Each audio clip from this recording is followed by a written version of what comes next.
Home has certainly been sweet for the New York Mets in 2010. 32 wins, just 17 losses at Citi Field. And that's kept the fans coming out, hoping that the Mets can make a late season run on the backs of their home success. They'll try and keep it going tonight. At Citi Field in New York, the New York Mets play the Arizona Diamondbacks. Mets baseball is presented in HD by IOTV. Get your HD free with IOTV.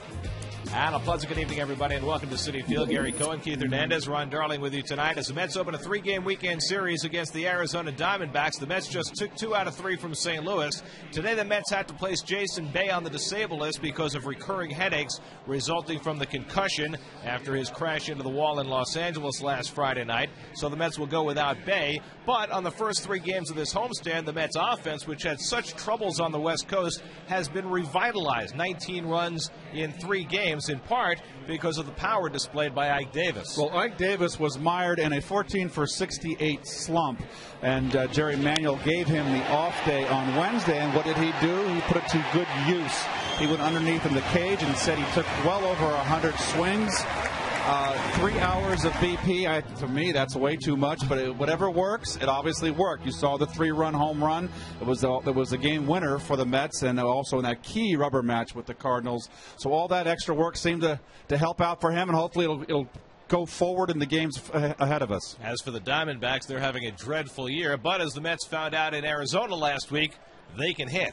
Well, they are third in the National League in home runs. They have 6 guys in double digits, in home runs. And, of course, Mark Reynolds, who I feel had the greatest visiting player with the greatest 3-game series, 4 home runs here last year. He's got 24 on the year. So Pelfrey's got his work cut out for him. Well, Mike Pelfrey, the last time he faced the Arizona Diamondbacks 2 starts back, had easily the worst start of his major league career. But he seemed to bounce back his last time out against L.A. And he did. He looked much better, although only going 5 innings in his last 5 starts. He's given up 23 earned runs in 19 2/3. He was pitching so much better in the middle of May into June when he went 37 2/3 and only gave up 5 earned runs. That's an ERA of 1.2. The Mets are going to need him to pitch that kind of stretch down the stretch if they're going to make a run. And they're going to get Ian Kennedy, who was traded for the Yankees in the Curtis Granderson deal, that 3-player trade. And he was outstanding. Shut out the Mets for 5 innings, has an outstanding changeup, and I'm sure he wants to come back to New York and impress. So it's Pelfrey trying to get back on the beam against Kennedy. Mets and Diamondbacks starting off a weekend series at Citi Field. All the action coming your way right here on SNY.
anything possible.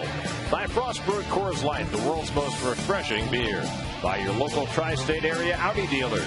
By the Pepsi Refresh Project. Every time you choose Pepsi, you support the Pepsi Refresh Project. And by State Farm. Today's State Farm agent of the day is Alan Wheeler of Brooklyn. We're on the bases Sunday at Citi Field following the Mets' afternoon game against the Diamondbacks with the Mr. Met Dash for all kids 12 and under. For tickets, visit Mets.com or call 718-507-TIXX. Here's your Suzuki around the majors. Last night, Ubaldo Jimenez won his 16th, got back on the beam. 7 innings, 4 hits, beating the Pirates 9-3. He's 16-2 now. Anibal Sanchez threw a one-hitter. He's already thrown a no-hitter in his career. Pablo Sandoval the only hit in a 5-0 Marlins win over the Giants. And tonight, Roy Oswalt, freshly traded, makes his debut with the Phillies in Washington against Craig Stammen and the Nationals. Here at Citi Field, it's Mike Pelfrey going to the mound, trying again for his 11th win. He'll match up with Ian Kennedy for the second time. First pitch from Citi Field coming right up.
Home runs, 7th in on-base percentage, 5th in slugging percentage. So despite their horrible record, they can't hit. And Mark Reynolds had, well, he had 4 home runs in this ballpark last year, all of 430 feet or more. They were bombs. They were. It was the most impressive 3-game series of any visiting player thus far at Citi. And so Mike Pelfrey, who took it on the chin from the Diamondbacks in Arizona, looks on and hopes the Mets can get off to a good start against Kirk Gibson and the Diamondbacks. Well, the thing about Pelf is that the real good news is that he pitches so well at Citi Field, and he pitches so well at night. He is 6-1 with a 2.48 ERA this season here at Citi Field. He loves home cooking, and I think that this start is probably one of the biggest starts Mike is going to have to see what kind of year he has this year. So you look at his Verizon numbers, and not only that, if the Mets are going to make a run, they've got to have Santana Pelfrey, Neese, and R.A. Dickey coming off that great game that you guys did yesterday. They need them to be great for the next month and a half, 2 months. Oh, and the Lexus Metzi defense. And we're going to highlight Mr. Castillo. You see right there, a day off yesterday. He's back in the lineup. Henry Blanco catching Mr. Pelfrey. I think they want Blanco catching Pelf, who's been struggling. Blanco, such a great handler of pitchers, calls a fine game. And this outfield of the Mets, the big three out there, and that kid is not one of them. He's future Met. But that's as fine a defensive outfield in the National League as you're going to see out there in Pagan, Beltran, and Francoeur.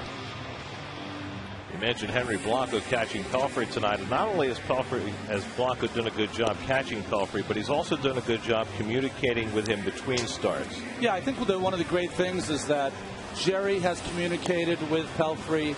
Warthen has communicated with Pelfrey, but more importantly, someone you're playing with has communicated. And I think the key for all of these comments towards Mike is that I think he got a little out of his style. His style is to get early outs, to throw his sinker a lot. It's great that he loves his slider. It's great that he's found that split finger fastball, but he's got to live, especially against these right-handed hitters for the Diamondbacks. He's got to live down and in, let them put it in play, and make some plays in the infield. New York Mets baseball on SNY is brought to you by Acela Express. Book your trip today at Amtrak.com. Well, one key for Pelfrey tonight is the fast start, which was something he was doing earlier this season. He did not allow a first-inning run in any of his first 11 starts this year, but he's allowed at least one first-inning run in 8 of his last 9. And I think one of the things you're going to have to look for, maybe, the fried dough also, but you want to look for Mike Pelfrey and how quick he works, how many strikes he's throwing early, and how, with purpose his pitches are early in this game.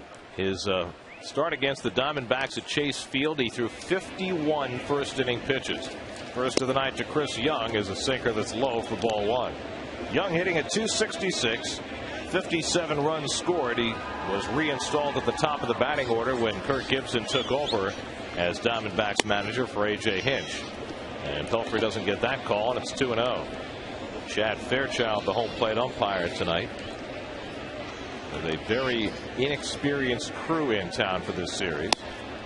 And that one judged to be off the plate. It's a late call. It's out of the Tim McClellan school. It's 2-1.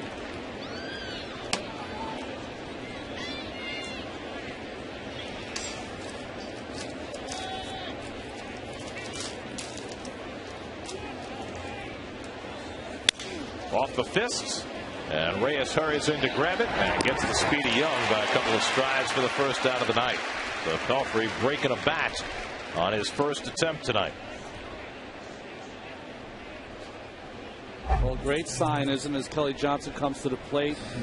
Sinker in, broke the bat. It was a little up, but it broke the bat of Chris Young, and a good start for Mike.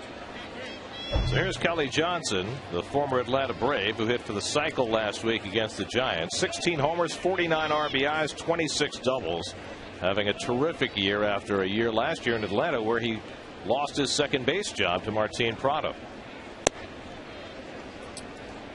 And he got off to a struggling start and has turned it around. He can hit. Gets one toward the middle, and he's got himself a base hit. Francoeur chases it down in the gap, and Johnson pulls up after a wide turn. So a one-out single off Pelfrey. Well, all lefties like the ball down. It gets a little better sink. A little too much play. Let's see. Yep, a little bit too much. But still, I like the movement going down, Ron, where Pelfrey has been kind of flat with that sinker of late. So here's Justin Upton, who's on a tear right now. Upton riding a 14-game hitting streak and hitting .418 over the 14 games. Up to .280 on the year. One of the young budding stars in this league, just 22 years old. And the Mets just basically playing straight up. It's a Beltran just a shade to the opposite field. That's a beautiful shot from the roof.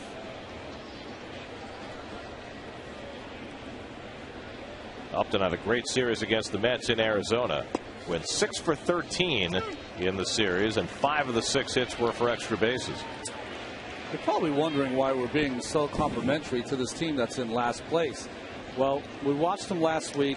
They have a lot of young stars that sometimes make mistakes, but terrifically talented. Pelfrey ahead 0-2, and Upton gets a piece. Mentioned the umpiring crew. The acting crew chief is Eric Cooper, Fairchild and Miller, McClinsky, a minor league call-up. So a very youthful group of umpires.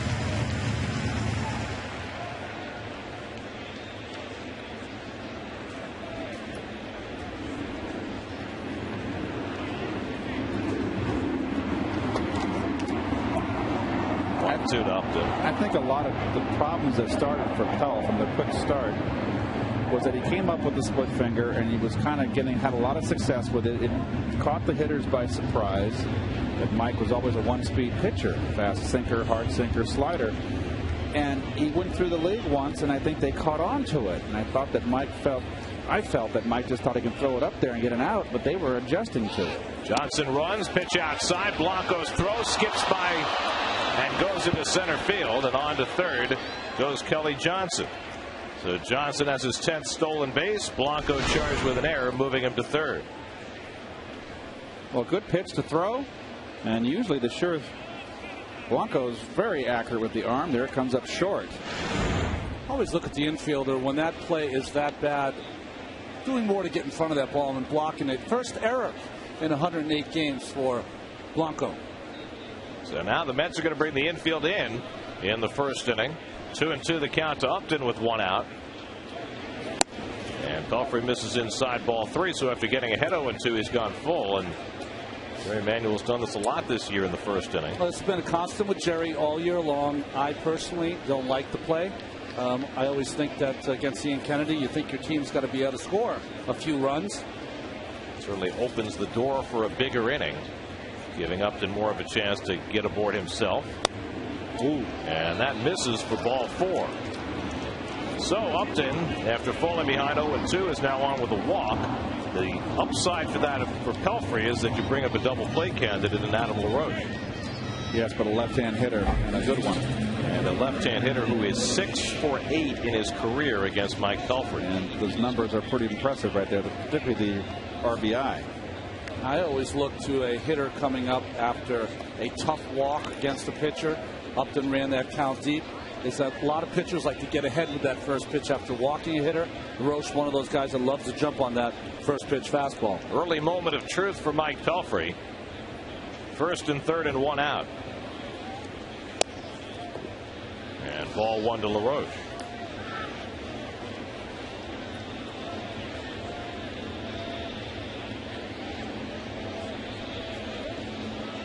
LaRoche taking a long look down at his third base coach, the former Met Joel Youngblood.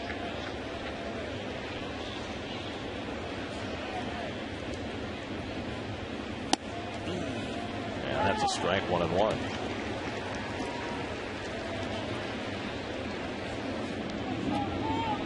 Johnson is at third, Upton at first with one out.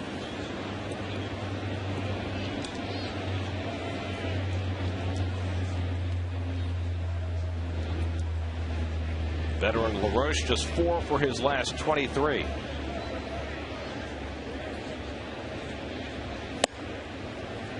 And the fastball runs inside, 2-1. And that always, to me, Ronnie, when you had a right-hand sinker baller and he's throwing you 2 balls away, then he kind of runs one inside on you. Very seldom do they double up. Never inside and then just lay in the high weeds for that little sink piece on the outside corner and just drive it right in that left center field gap. Don't try to pull it, though. That's where you end up with a double play. Exactly.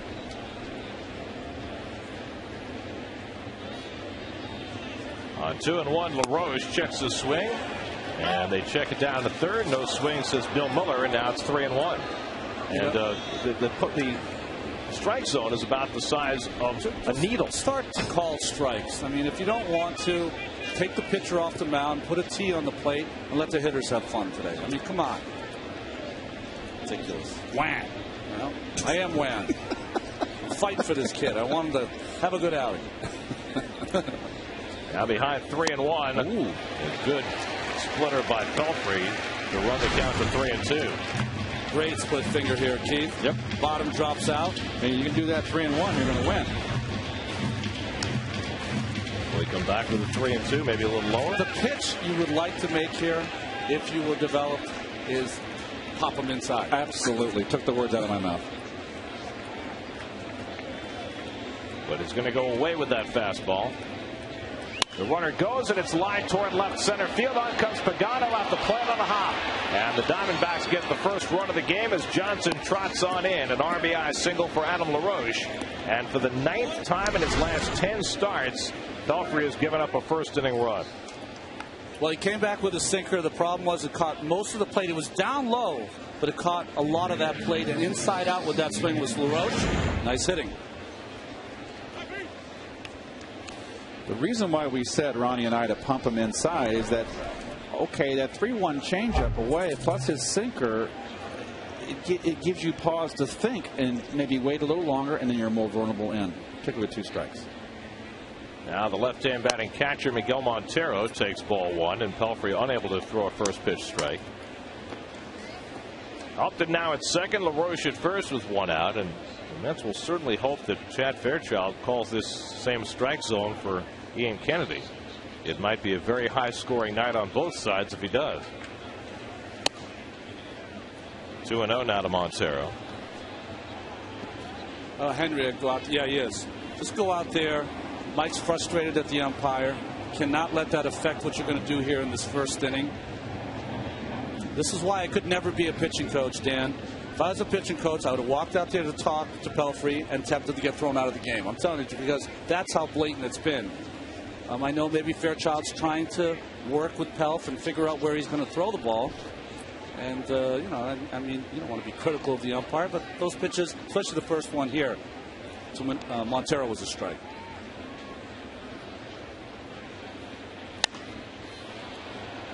So now you're a young pitcher. You've been struggling. You maybe don't get a couple of calls that you think you should have in the first inning. You're already down a run. You're falling behind 2-0 the next hitter. Catcher comes out to try and calm you down. But how do you make the adjustment in terms of what you're throwing to try and deal with this umpire? Well, the 2 things is you want to go for contact. That's the key. Catch more of the plate early on in the count. And I think the problem that you're suffering from here, Gary, is this is Mike's 101st start. So we're past almost the young pitcher stage. He probably should have been past this point already. Now behind on Montero, 3-1. And it's fouled away, 3-2. Boy, this guy takes a healthy cut, doesn't he, Keith? He sure does. Hitting 300. He's only got 36 games. He missed 2 months because of injury this year. Came back in the middle of June. He was hot when the Mets saw him, but he's cooled down since. He takes a hack, that's for sure. I've always seen him as a left center field hitter. The Mets defense has got him played, at least Pagan, on the left field line. 3-2, runners go, grounded toward third and off the glove of Wright and down the line. Upton will score easily. LaRoche on his way to third. The throw by Pagan is terrible, and LaRoche is in safely. It's an RBI single for Miguel Montero, and the Diamondbacks are up 2-0. Better throw, and Pagan would have had a great chance to get LaRoche at third. Good hitting on a sinker. That is as good a sinker as you can get right there, and that's all you can do with it. Hit it hit the opposite field. And you're right, Gare. Pagan had a chance throwing on the run, and I think that he felt probably when he got that ball that he didn't have a chance to throw out LaRoche here. He had a shot to get him. You're right. Well, David playing way off the line against the left-hand hitter. Well, I think that Montero, I would give him the line. You're going to get hurt more in the hole. And that's a throw that, as a center fielder, Pagan will very rarely make that throw on the run. That you'll have more of those in left field. Angel playing more and more left field over the last week with the injury to Jason Bay. He missed it earlier. Bay today placed on the disabled list because of the concussion symptoms that have plagued him over the last few days. So it's going to be at least another week and a half for Pagan playing left field. He'll get more adjusted to it. 2 runs already in, first and third, still only 1 out, and here's the very dangerous Mark Reynolds. Mark Reynolds has numbers like Dave Kingman's.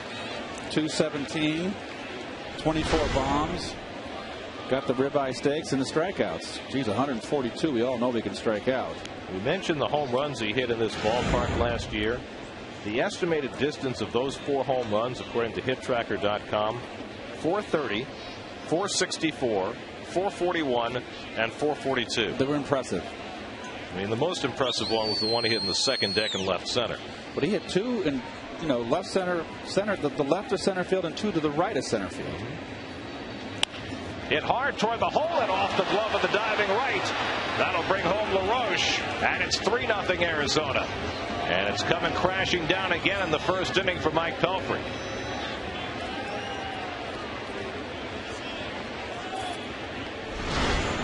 This is like a repeat of Santana here. David just can't get it. That's 2 balls off David's glove as he tried to dive for both Montero and Reynolds balls.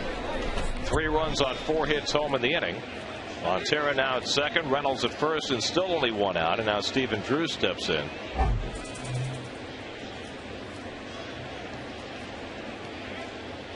Drew hitting at .265. And a first pitch strike.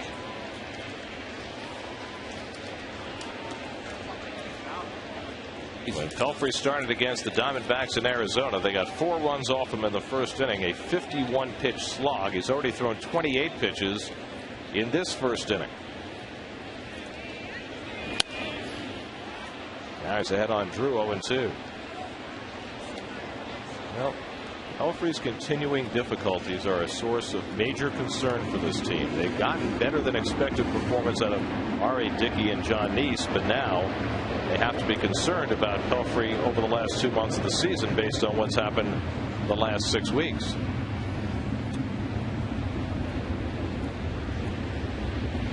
I think if Pelf was just pitching, average, not really burning it up, I think totally would have got the start today. I mean, I think that's how important they want to have Blanco behind the plate. And you got an overload of left-handers on the bench for the Mets today. 1 right-hander on their bench, and Hessman. I mean, the first 2 months of the season, Mike Pelfrey pitched like an emerging ace. The first half of June went well, and then all of a sudden, the bottom has dropped out over the last half-dozen starts. What's the old saying? That's why they play the games. 1-2 to Drew, topped up the first baseline foul. I mean, he made nice strides forward against the Dodgers, but let's face it, the Dodgers are not a great offensive team. He was not named to the All-Star team. He had that start in Baltimore where Baltimore really was a defeated team in that series and really had a difficult time getting through their lineup, and really hasn't surfaced since that start.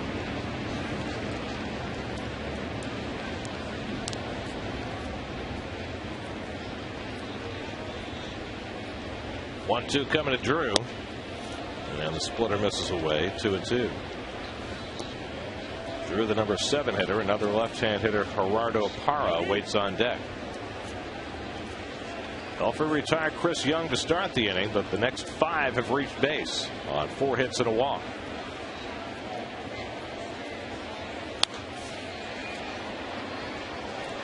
Now his sinker is starting to level off. He's dropping that arm, Ronnie, just to throw strikes, and it just doesn't serve the purpose. What tells you whether a pitcher is effective is the swings of the batters. And if you watch this Arizona team, there's not been many pitches. Maybe the pitch to LaRoche. There hasn't been many pitches that they have not been on so far. 8th pitch of the at-bat coming to Drew, and it's outside, ball 3. Well, the last time the count went to 3-2, Kirk Gibson had his runners in motion. He's got Montero and Reynolds on base now. Dan Warthen looking for some action in the bullpen as Pelfrey deals 3-2 to Drew. The runners do not go, and Drew pops it up. In comes Pagan to call, and that finally is the second out of the inning.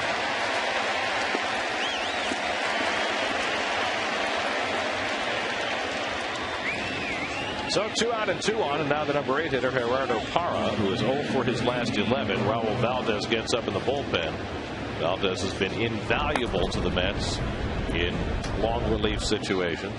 Reliable, Raul.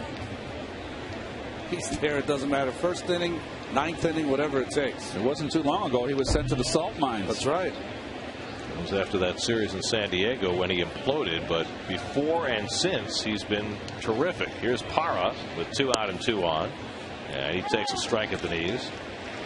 Parra hitting at .255 for the year. Has been playing most of the left field lately for the Diamondbacks, and the Mets play him as a left field hitter.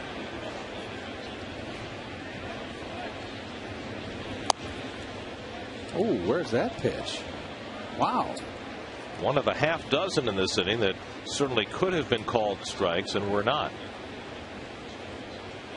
And so Pelfrey about to throw his 39th pitch of this opening inning. And Parra watches it wide, 2-1. Chief, as a hitter, there's a little too much predictability in what you're going to see from Mike right now. Particularly if you're a lefty, you can get on top of the plate, sneak up a little bit, a couple inches. Catcher never noticed that. Ground ball down to first. Ike Davis handles it, and the inning finally comes to an end. But another damaging first inning for Mike Pelfrey as the Diamondbacks put up a 3 spot.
Reyes, Castillo, Pagan, Wright, and Beltran. Davis in the 6-hole.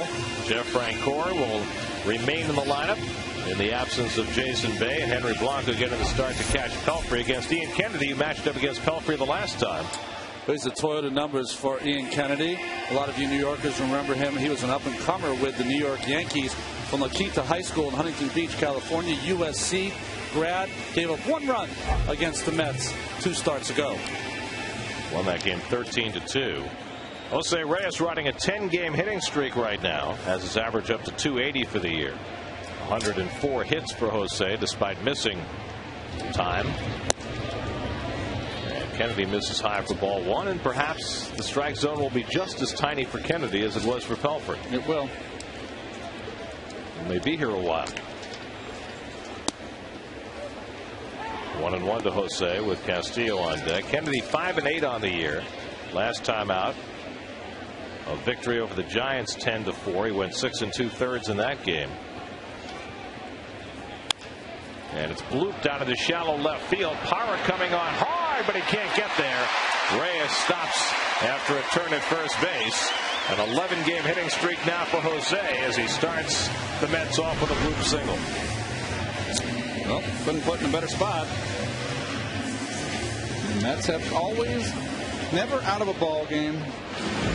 They have fight, and that's always a good sign when that man gets on base. Well, we certainly saw it 2 nights ago. The Mets fell behind 6-0 before they ever came to bat and fought back all night to get even before losing in the 13th inning. Luis Castillo has hit in 5 straight games, had the day off yesterday as Alex Cora played second base, and Louis takes ball 1. Castillo at 244 on the year.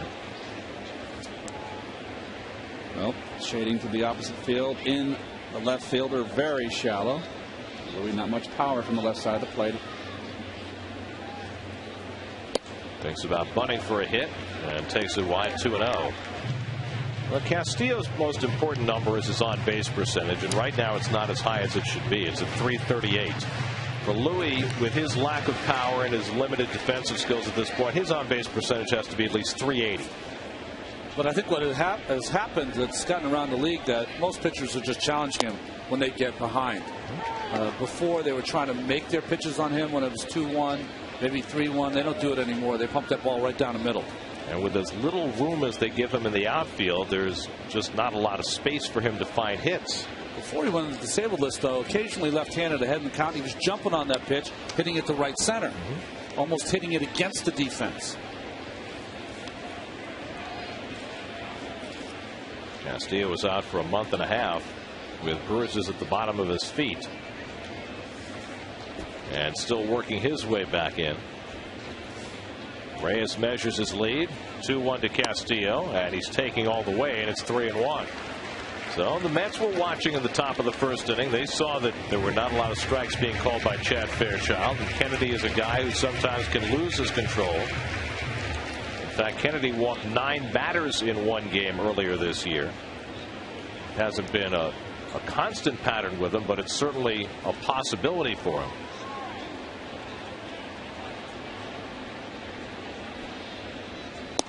And that's low, ball 4. And he saw Montero turn around and wonder what's a strike. So the Mets get the first 2 men on with Pagan coming up. Well, I thought that one was low in the Coors Light Diamondback defense. Well, Mark Reynolds is all offense, and he can hit some bombs. He can strike out. Not the great glove. LaRoche over at first base, pretty accomplished. Kelly Johnson, of course, at second. Stephen Drew at short. Potter, Young, and Upton in the outfield. So after falling behind 3-0, the Mets immediately get the tying run to the plate with Pagan, who's hit more home runs in this ballpark than anybody. He has 10 at Citi Field, 5 last year, 5 this year. That's 6 more than Mark Reynolds. I saw that. I would have never guessed that when I saw it. I always assumed that David's going to be number 1 on those lists. David's got 9 in this ballpark. Playing Pagan, a little pull in the outfield. Pretty deep, too. Center field, shallow. Chris Young is playing a very shallow center field. Pagan had a terrific series against St. Louis, 5 for 11 with a double, triple, and homer. And he takes the first pitch strike on the inside corner.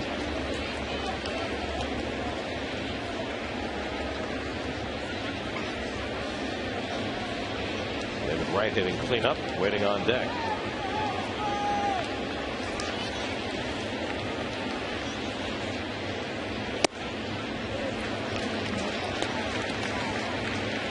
Both pitchers going through the same things here in the first inning. The little cutter that Kennedy uses to get in on the left-handed hitters, not a factor because he's missing wildly. So he is another guy, spends most of his time middle of the plate away. He does have, though, his out pitch is an outstanding changeup. So that 384 for Pagan with runners in scoring position. That's second in the league, and he flares one up behind shortstop, and Drew is back to grab it as the infield fly roll was called, and that's the first out. So one away and David Wright coming up. You know what I've noticed? We haven't seen a lot this year, and Jose Gary was always a threat to steal third base, and it hasn't happened this year, and it takes a lot of pressure off the pitcher. And you know what? Jose just kind of takes a lead and he's in a body language that he's not going to steal. If you're a base stealer, you can get down in that position like you're going to steal, and that puts the thought in the back of the fielder and the pitcher's head. But he's just taking that lead very relaxed, like he's not going anywhere. Even if you don't run, exactly. at least make it look like you might. So now Wright is hitting a .301, 10th in the league, 69 RBIs. That's 5th in the National League. And the slider knocked down by Montero, 1-0.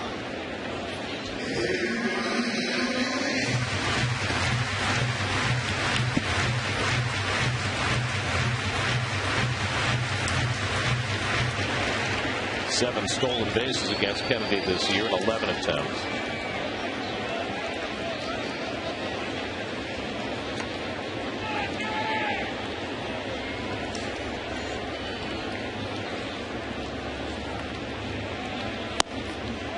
And it's on the outside corner to right, 1-1. It seems like, David, you mentioned it, Gary, you spotted it, it's moved away from the plate a little bit. Just seems to me that outside corner he's vulnerable out there, like 3rd and 15. Just need to go deep over the middle. Driven to the air to deep left field. Looking up is Parra, and it's out of here.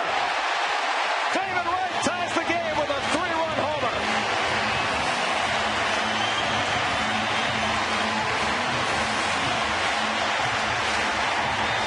Number 16 for David Wright, and the Mets get right back even.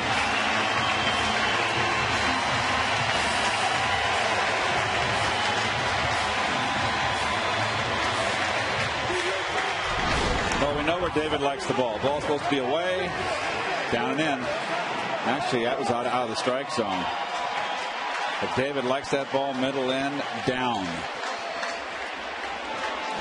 Well, David regains the club home run lead, one more than Ike Davis, and he ties Angel Pagan for most home runs ever at Citi Field. Who's counting?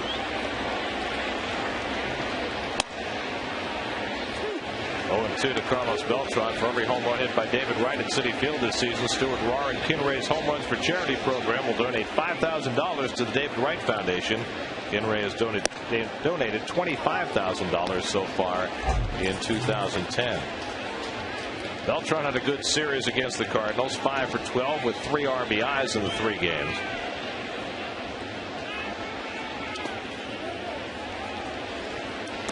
Kennedy is another one of those very accomplished college pitchers that comes to the big leagues, and that curveball in the dirt and changeup that was swung by everyone, all of them freshmen, sophomore, and juniors. These guys take it, don't swing at it. And Beltran bounces one foul.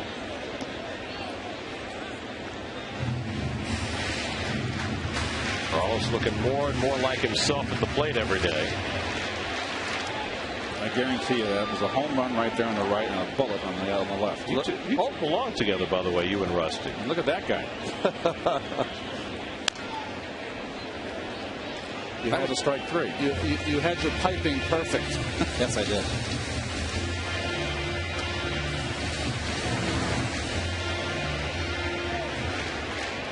Well, I think with the sink on that, Keith, I think he was supposed to be throwing a changeup down and away, and that changeup in and down to David that's like a left-handed sloppy slider. And anytime you have anything like that kind of movement on the baseball, David just wears you out. White and IOTV pitch differential. Well, Kennedy was ahead 0-2. Now he's gone full count on Beltran. And Carlos fouls it away.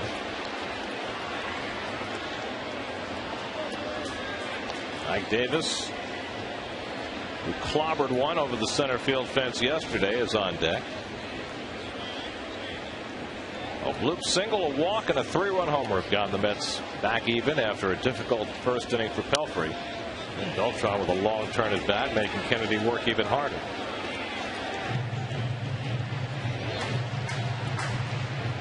Getting that reflection again off the right center field that has that almost backlighting at the plate on the hitter. We saw Yadier Molina have to go to sunglasses for a brief moment at a similar time of the evening during the last series. Again, the 3-2. And again, Beltran fouls it off. So you're Mike Pelfrey is sitting there in the dugout. You're thinking, I just got a mulligan? Oh, and there you go. You're learning the terms already, Gary. That's a reflection we were talking about. I think that you're grateful that your team has come back. They're also have taught you that, hey, they're in this today. They are on point today.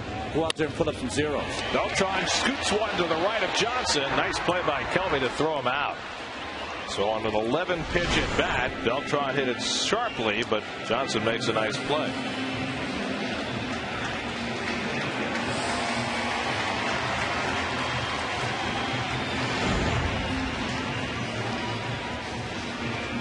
Pretty good matchup here for Mr. Davis, I think.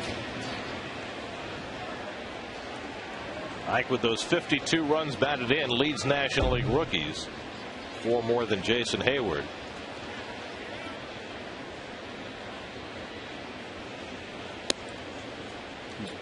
And Ike takes a strike. Davis 5th on the all-time Met rookie home run list. Strawberry of Darrell, of course, in '83 with 26 is the hands-down leader.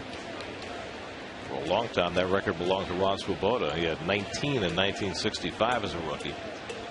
He had a lot in the first half that year, didn't he? Like 15 or something in the first half?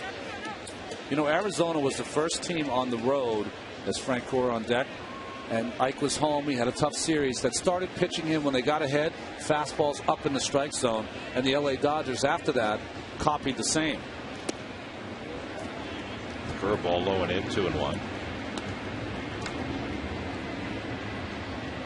Well, Ike was admittedly a little over anxious in Arizona, playing in his hometown with tons of family and friends on hand. Lifts this one to shallow left field. And Gerardo Parra waiting for it to come down. Side retired. But the Mets get one big blow. A game-tying 3-run homer for David Wright. And for a team that is bereft of 3-run homers, all of a sudden they're coming fast and furious. 3-3 after 1.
Kennedy leads off in the second inning.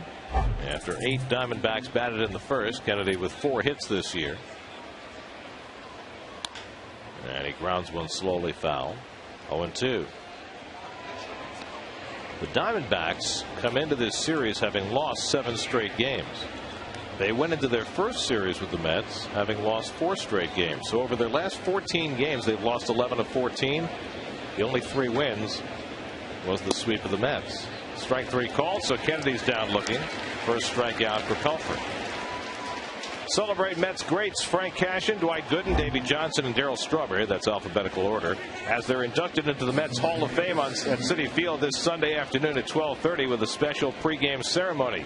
Get your great seats directly at Mets.com. Well, you didn't brush. You don't want to brush up against anyone's ego. Is that? I just want to make sure everybody understands why they were in that particular order. I mean, if you were going to read them, what order would you put them in? You're not going to say, right?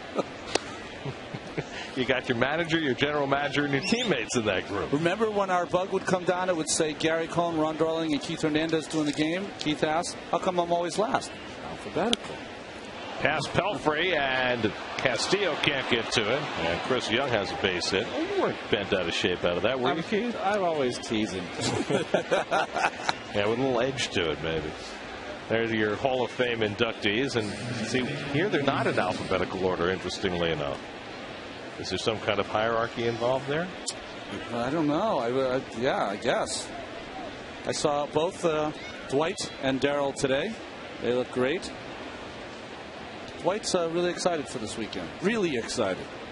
And if how he was greeted on the closing day at Shea Stadium is any measure, the fans are equally as excited to have Doc here this Sunday to be inducted into the Mets Hall of Fame. Well, he's the only pitcher this organization, other than the franchise, to put fannies in the seats when he pitched.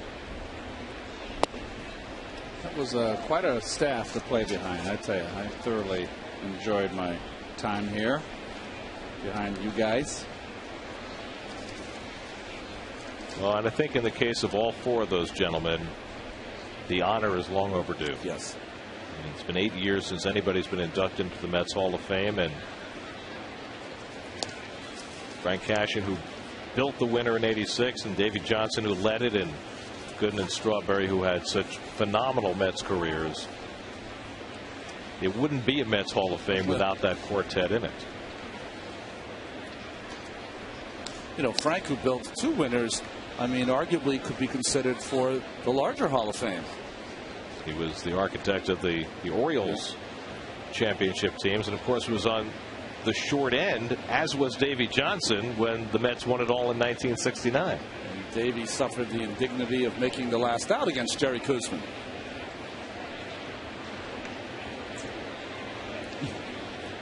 Kelly Johnson had a base hit, stole a base, and scored a run in the first. And he swings and misses a good sinker by Pelfrey, 1-1. Kelly Johnson's an interesting hitter to me. You know, he's hitting 276, but he's got an extreme uppercut. And I mean, that's where all his home runs come from, his extra bases come from. But still, that's a pretty good average with a guy with that kind of uppercut. Makes him the classic left-handed low ball hitter. Yeah. But we also saw him have some really bad at-bats in the series in Arizona with that big uppercut swing.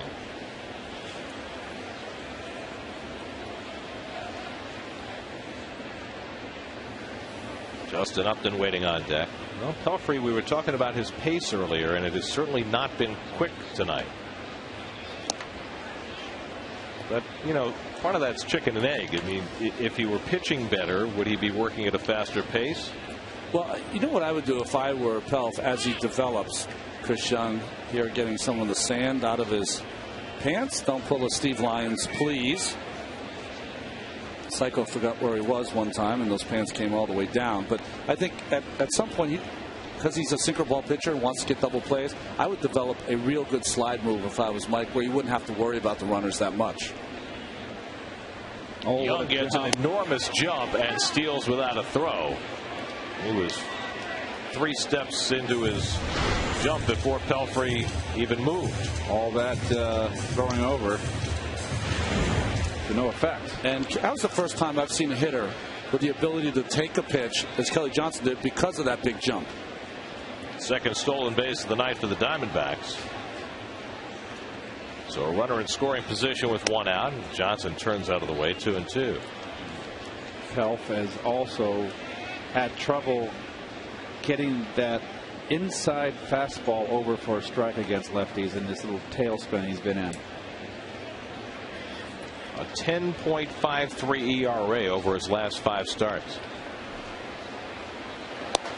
Not by much. 3-2. Not tonight. And anything close, Chad Fairchild is judging to be a ball tonight. I think he missed.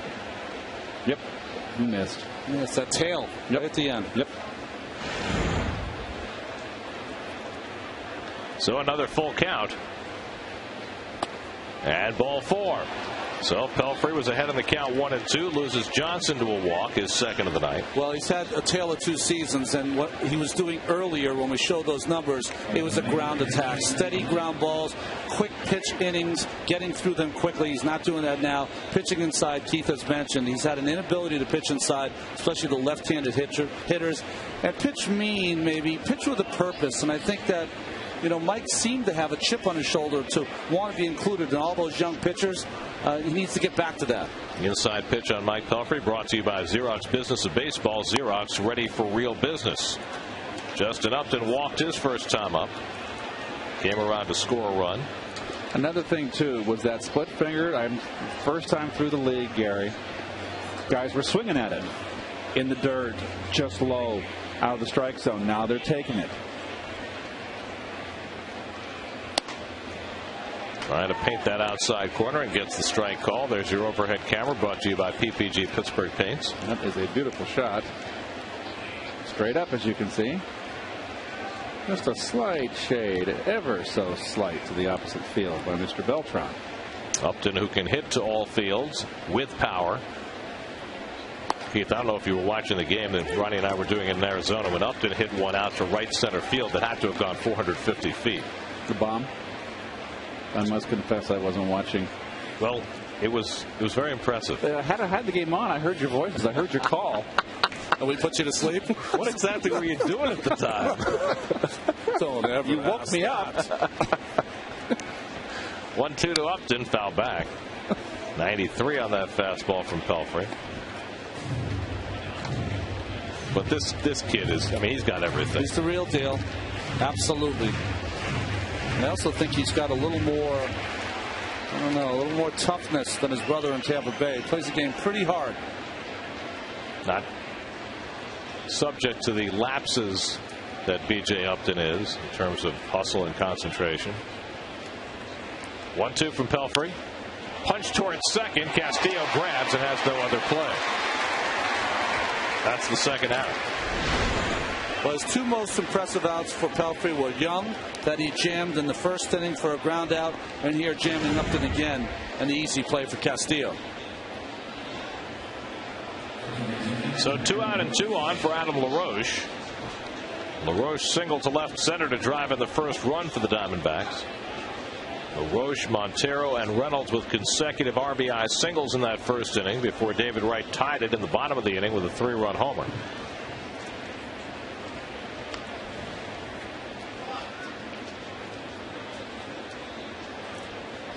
And LaRoche cracks one to center. Beltran hustling back, and he's there to grab it to end the inning. Pelfrey works around trouble in the second, keeps it tied at 3.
player ran backwards around the bases after hitting his 100th career home run. Now, just to clarify, he didn't run by way of third base. No. He backpedaled around the bases. And I believe he was traded right after that. I believe you're correct.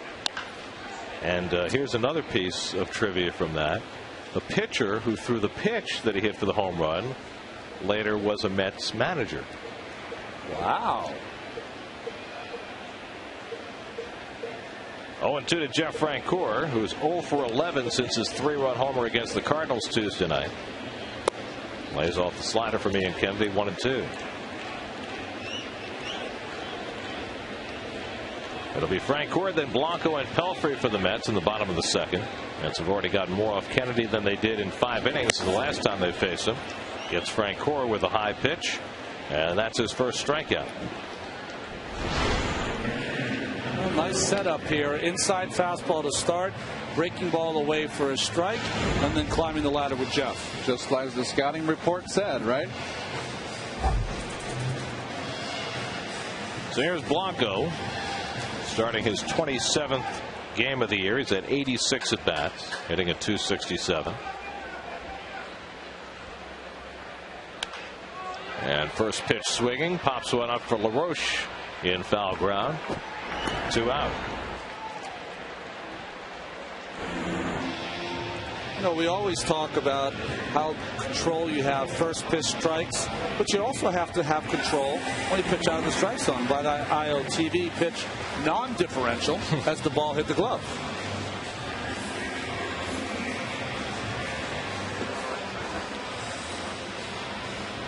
So here's Pelfrey, 4 for 35 this year. And Mike takes a letter high strike. Well, Roy Oswalt's making his Phillies debut tonight in Washington, and the Nats are up 3-0 on Oswalt and the Phillies in the 4th inning. Over the bag, and a nice play by LaRoche, a good glove man. And he finds Kennedy for an easy 1-2-3 inning. Just 7 pitches for Kennedy to get through the second, with the game tied at 3.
Skipper, and here's about his favorite memories of the '86 Mets, plus the lost art of choking up and how some Mets are using it to their advantage.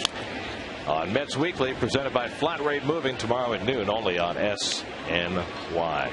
Miguel Montero leading off the 3rd inning. Montero singled between David Wright and the third base bag to drive in a run in the first.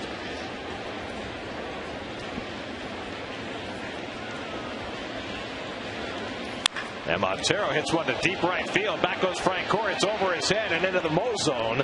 Montero on his way to second as Francoeur loads up to throw. And Montero stands with a leadoff double.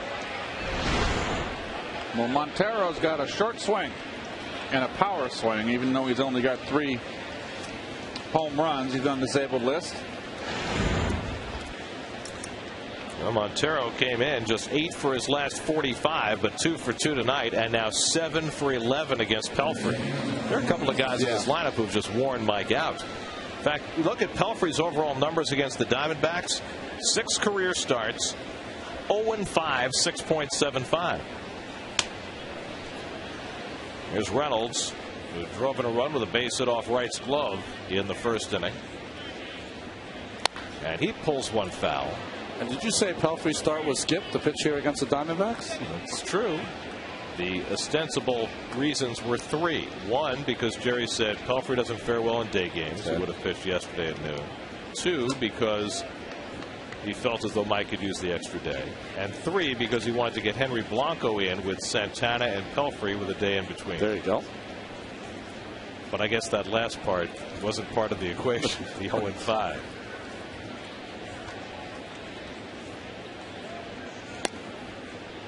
Runs that sinker inside, and it's 1-1. Reynolds' RBI was his 65th of the year. So his power numbers are where they should be, but his batting average is very low. He's hitting just .219, and he's already struck out 142 times this year. Last year, Reynolds set a major league record by striking out 223 times, and he's on a pace to break that mark this year. I would love to see the Stratomatic card with the strikeouts. Now explain to people exactly what you're talking about. Well, the baseball game Stratomatic, which has the cards. And it's all on mathematics. You've got 3 columns in each card. So you have 3 dice. The 2 dice are white, and you add the numbers of it. The columns are 1, 2, 3, 4, 5, 6. Columns going down vertical, then 2 to 12 on the 2 dice that roll. So the most probable things for you crap players out there is 7, 8, and 6 are the ones that most come up. So if you stink, you're making outs in those numbers. If you're good, you're getting base hits. And if you're Mark Reynolds, you're getting a lot of home runs and a lot of strikeouts. Correct. 2-2 from Pelfrey. And it's blooped in the air. Ike Davis should out the play and foul ground. And that's the first out of the inning. So neither a home run nor a strikeout for Mark Reynolds that time. But how do you assess a player like that? I mean, we've watched Reynolds, in a few series over the last few years, and he's a guy who plays hard, good defensive player, incredible power. But then there's the matter of those 223 strikeouts. So how do you judge a player like that? How do you value him? I would like to watch him play 162 to really have, or just have him watch him for half a year to really get an assessment. When they come in for 6 games in a season, it's hard to make a value judgment on him. But you'd love to almost not only watch him play, Keith, but almost work with him, wouldn't you? Yep. I mean, at some point, if you limit the strikeouts to over 200 last year, you cut them in half, and you get 10 or 12 more base hits, you're hitting 275, 280 instead of the 260 he had last year, and the 2 and change he's hitting this year. Well, he got a little testy last year because of all the comments about the strikeouts, and he just doesn't seem to care, and that's fine. Well, certainly the attitude about strikeouts has changed over the years. 2-0 to Stephen Drew. I mean, an out is an out if there's nobody on base, but if you've got runners on base, I understand. Outs can be productive. I agree. Those guys make errors too. That's a good point. I never thought of it that way. Put the ball in play, even if you don't get a hit, you can do something productive if somebody messes up. Yep.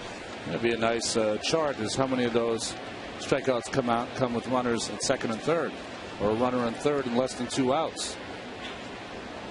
But even a runner at first base, I mean, you can make a productive out. Drew hits it toward the gap in left center field, and that's going to be between them and to the wall. That'll bring home Montero with the lead run.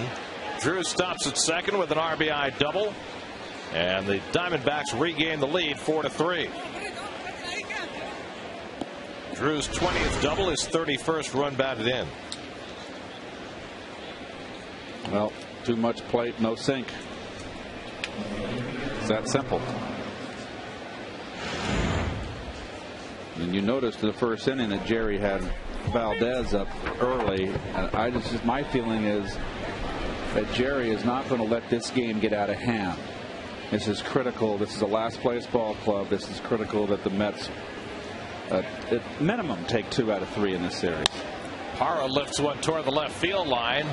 Pagan near the sidewall, and he makes the catch. Oh, that was awfully tough for Angel Pagan. Started to shy a bit as he got toward that padded sidewall, but still made the catch. Well, you got that short. It's like Fenway, Ronnie, right here. Yep. Well, nice play. What's great about it, he checked the wall, checked the ball, checked the wall, checked the ball, and then made the timing play. And then turned his back. So his the roast back there took the brunt of that contact.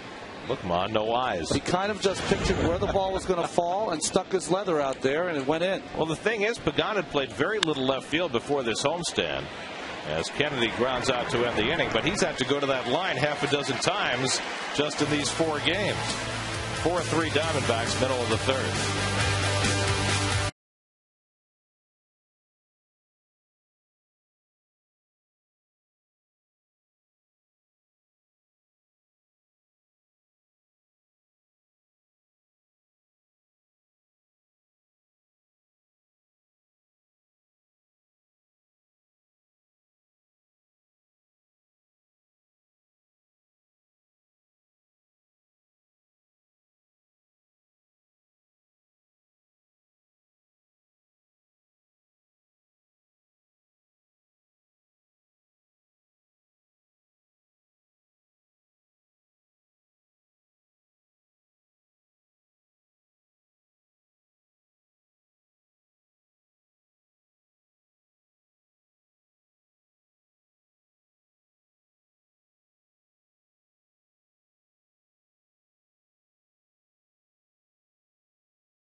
Mets 4-3.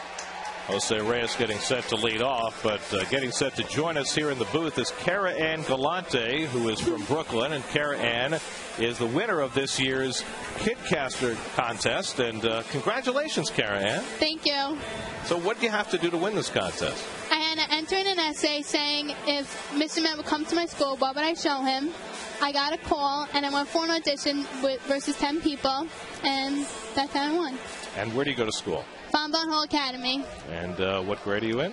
I'm going into the 11th grade. Wow. Yeah. Terrific. So what are your best subjects? Well, I think global is my best subject, and chemistry. Terrific. Now, you obviously are a big Mets fan. Yeah. And tell us all about who your favorite player is. I have 2 favorite players. All time is Mike Piazza, and right now is David Wright. Aha. Shocking. Popular choices. On the mineral chart, what's FE? I don't know. Well, she didn't say she was taking chemistry. Did she say she was taking chemistry? Yes. See, now you're. I tell you, I flunked out. You're blindsided. I flunked out of chemistry. Not fair. Reyes flies out to left field as Parra makes the catch for the first out. So, have you been working on your play-by-play skills? Yes, I have. From this past week, I have. And do you have any pet phrases that you're considering using? If there was a home run by David Wright or somebody, I would say, touch them all, David, you deserve it. Very good. Not one mention of sandwiches or heroes or anything else. Nope. Okay. She was forewarned. Yeah. Well, you know, Kyle Singh was the winner last year, and he had a catchphrase which caught us by surprise. Montero with a beautiful play to throw at Castillo. So it's 2 out in the inning, and Kara Ann, we're going to give you the microphone and let you call play-by-play for Angel Pagan's at bat. You ready? Yes, thanks, Gary. All right, take it away. Okay, Angel Pagan is on deck. There's 2 outs in the inning, and it's the bottom of the 3rd. Angel Pagan is going 0 for 1 today with a pop-out. And he's stepping up to the plate right now.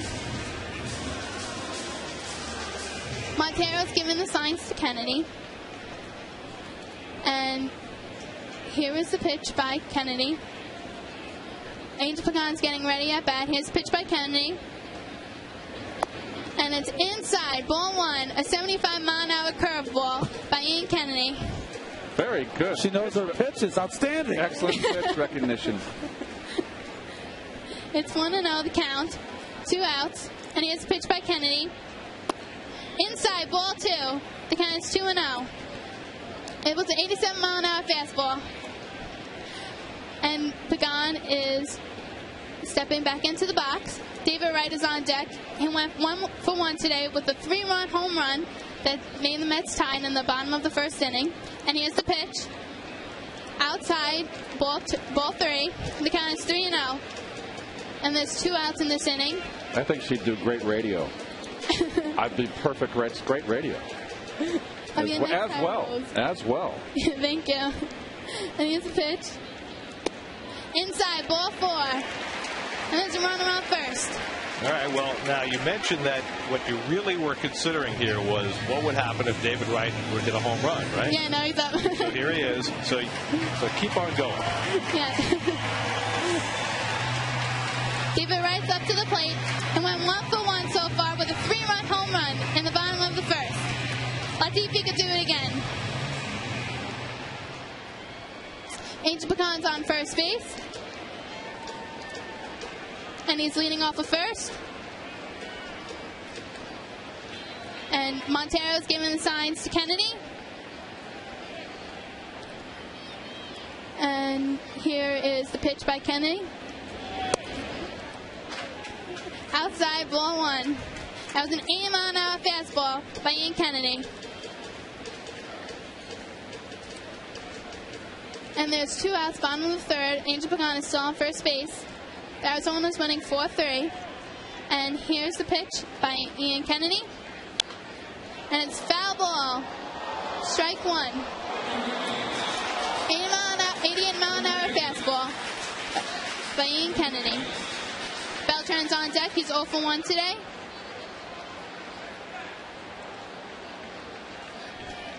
The count is 1-1. Angel Pagan still on first base. And here's the pitch by Ian Kennedy. And he picks off on first base. Angel Pagan is safe. David Wright is waiting for the pitch.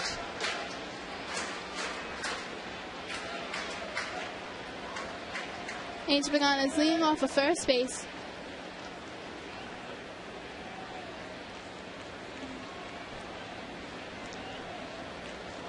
There's Montero's giving the signs to Kennedy.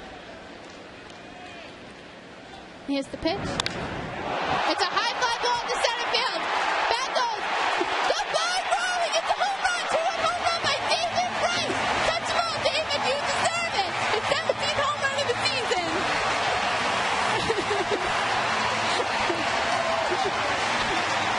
David Wright hit 2 home runs so far in this game, and the Mets are winning at 5-4. Now, Kara Ann, that was just fantastic. How could that have worked out any better? I know. Well, they got the breaking ball hanging right there, Kara, and he launched it, almost got it into the apple. Yep. A 2-home run game for David Wright. Now Carlos Beltran takes ball 1. Well, Kara Ann, I mean, how could we have staged that any better for you? I know. I guess David Wright will stay your favorite player for a while. Yeah.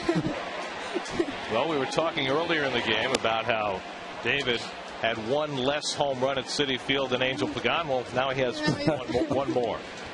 the all-time Citi Field home run leader, and all thanks to Kara Ann. Yes. 1-1 to Beltran, who grounded out his first time up, and he takes ball 2. So how did you practice for that? Because you seem to have a very good rhythm going. Well, I don't know. Well, I think they hit a home run 2 days ago, and every time I would be excited when someone hits a home run. So that's how I got ready. Well, you sounded very natural Thank you. that home run. Well, I pulled a lot of excitement back from saying that. It's all about channeling your enthusiasm, and it was just perfect. 3-2 now to Beltran.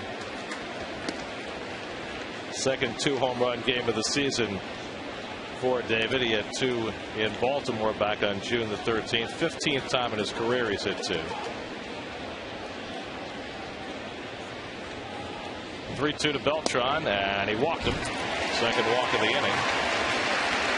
And the third of the night for Ian Kennedy. And that'll bring Mel Stottlemyre Jr., the pitching coach, out to the mound. You like that song? I saw you begin the boogie there. Yeah. You like that Rolling Stones song? Yeah. You know what's amazing, Kara Ann, is that I very rarely know right off the bat it's going to be a home run, and you knew right away. Yeah. Well, he did crush that ball. Yeah, he did. And I'm on a higher perch here. Maybe I'm not seeing as well, but that was outstanding. Thank you. So Ike Davis, who hit a home run in that same neighborhood not too long ago, will come to bat with a man on. Let's see if it's it again. Another home run. Ike flied out to left field his first time up.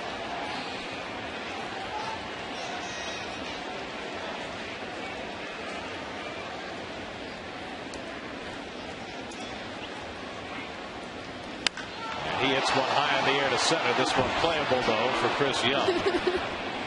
And that'll do it for the Mets in the bottom of the third. But the Mets regain the lead on David Wright's 2-run homer thanks to Kara Ann Galante. What a great job, Kara Ann. Thank you. Thanks for coming to visit. Okay. Here's the pitch. It's a high fly ball to center field. Back goes the fly rolling. It's a home run. 2-run home run by David Wright. Touch the ball, David. You deserve it. It's 17th home run of the season.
Well, Chris Young has led off the top of the fourth inning with a drive into left center field. Angel Pagan had a little trouble handling it, and Young winds up at second base with an opening double. Well, we're to be forgiven for that because we were just thrown off and discombobulated by that wonderful home run call by Kara. Well, she's fantastic. But to get back to baseball, if you're the manager of the Mets right now, you've got to say to yourself, you know, our big guy just doesn't have it tonight, and have to be very careful of not giving up this lead again. We're trying not to. By the way, one big guy may not have it, but the other big guy does. David Wright having himself a monumental start to this game. 2 homers and 5 RBIs in his first 2 at-bats, and he single-handedly has gotten Pelfrey off the hook here and given him a 5-4 lead. Now the question is, how much rope does it get? That about to be answered as the Mets bullpen gets cranked up again. Raul Valdez, who was up in the first inning, up again here in the 4th.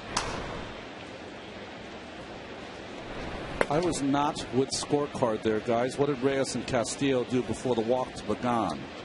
F7 okay. And bunt 2-3. Thank you. Kelly Johnson singled, stole a base, scored a run in the first, walked in the second.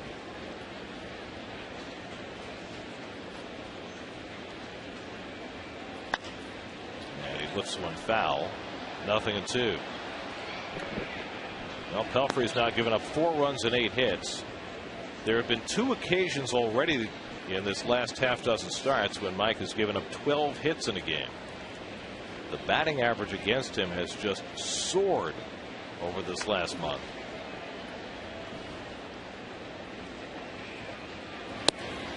I mean, you expect him to be a guy against whom a lot of balls are hit in play, so he's not going to be one of those guys who holds the opposition to, you know, a 220 batting average. But now, coming into this night, the average was up to 296 against him. In there for a call, strike 3. Kelly Johnson down looking. And that's the second strikeout of the night for Pelfrey. You know, Keith, instead of cutting that ball or four-seaming it in, he's throwing that sinker inside that comes back over the plate. Dangerous kind of pitch, though. You see the 34 innings after the Mets have scored a run in the starts by Pelfrey 24 times. He has not given up a run. That's a good number. Not a great number, but it's a good number. Just a little below the league average. So now Justin Upton, who walked and scored in the first inning, and a soft line drive to Castillo in the second, 0 for 1. Tying run at second with 1 out.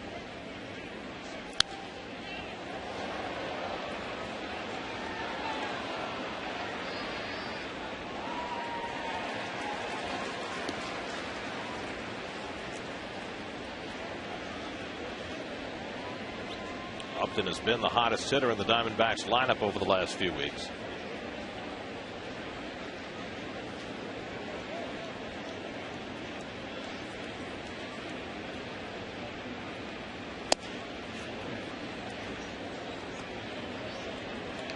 One and one with Adam LaRoche on deck. The Diamondbacks have out-hit the Mets tonight 8-3. But on the strength of 2 David Wright home runs, the Mets are nursing a lead. 2-1 to Upton.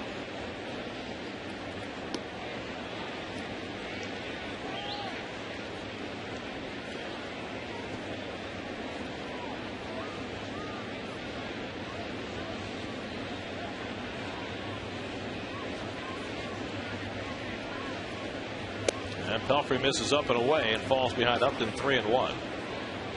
With a dangerous hitter on deck in LaRoche.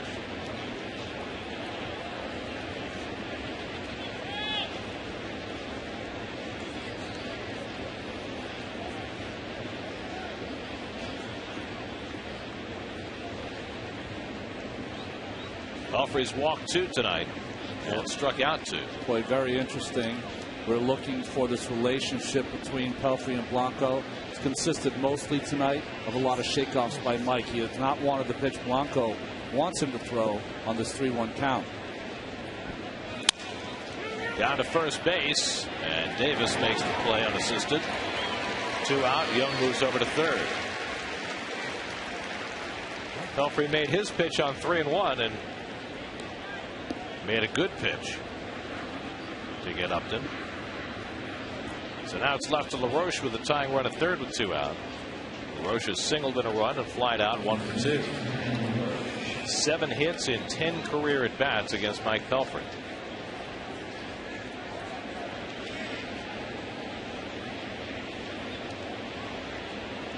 Well, Jerry Manuel made the point of getting Blanco in there with Pelfrey based at least in part on the numbers, in that Pelfrey's ERA with Blanco behind the plate is far lower than it is with Barajas. Foley's told only one game that Mike has started. That was a crisp first pitch fastball. Something on it.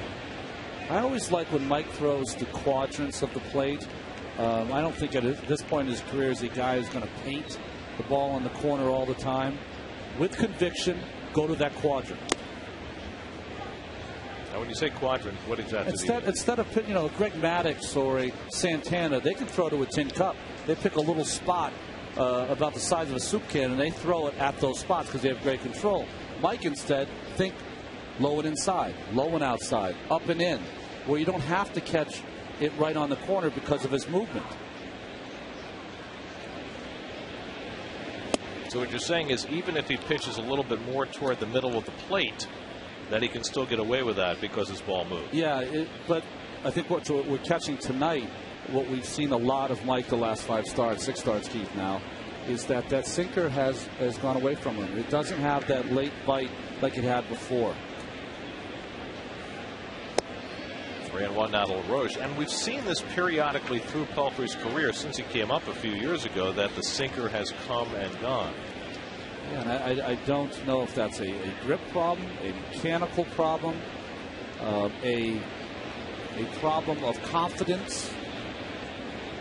They're not swinging that split finger anymore in the dirt. LaRoche took that last one beautifully. That's a strike 3-2. You also have to be careful with when you throw a split finger. It's a pitch that's easily tipped. It's a pitch that you can easily tip to the hitters. And I think Keith made a point of it, and he does slow his motion down sometimes when he throws it.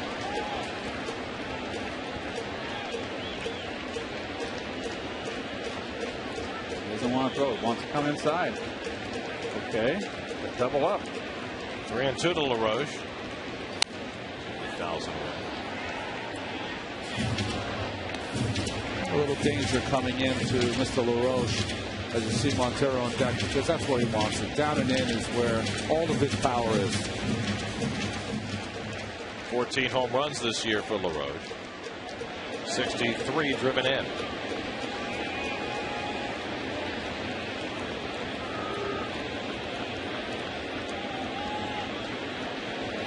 And he rips one down the right field line, and that's a foul ball. LaRoche barely missing a tying extra base hit. Come back for another.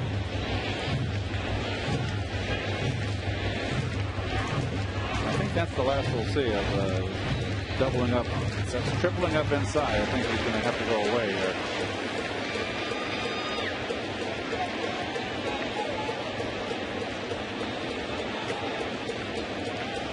Joel Youngblood, the third base coach for the Diamondbacks.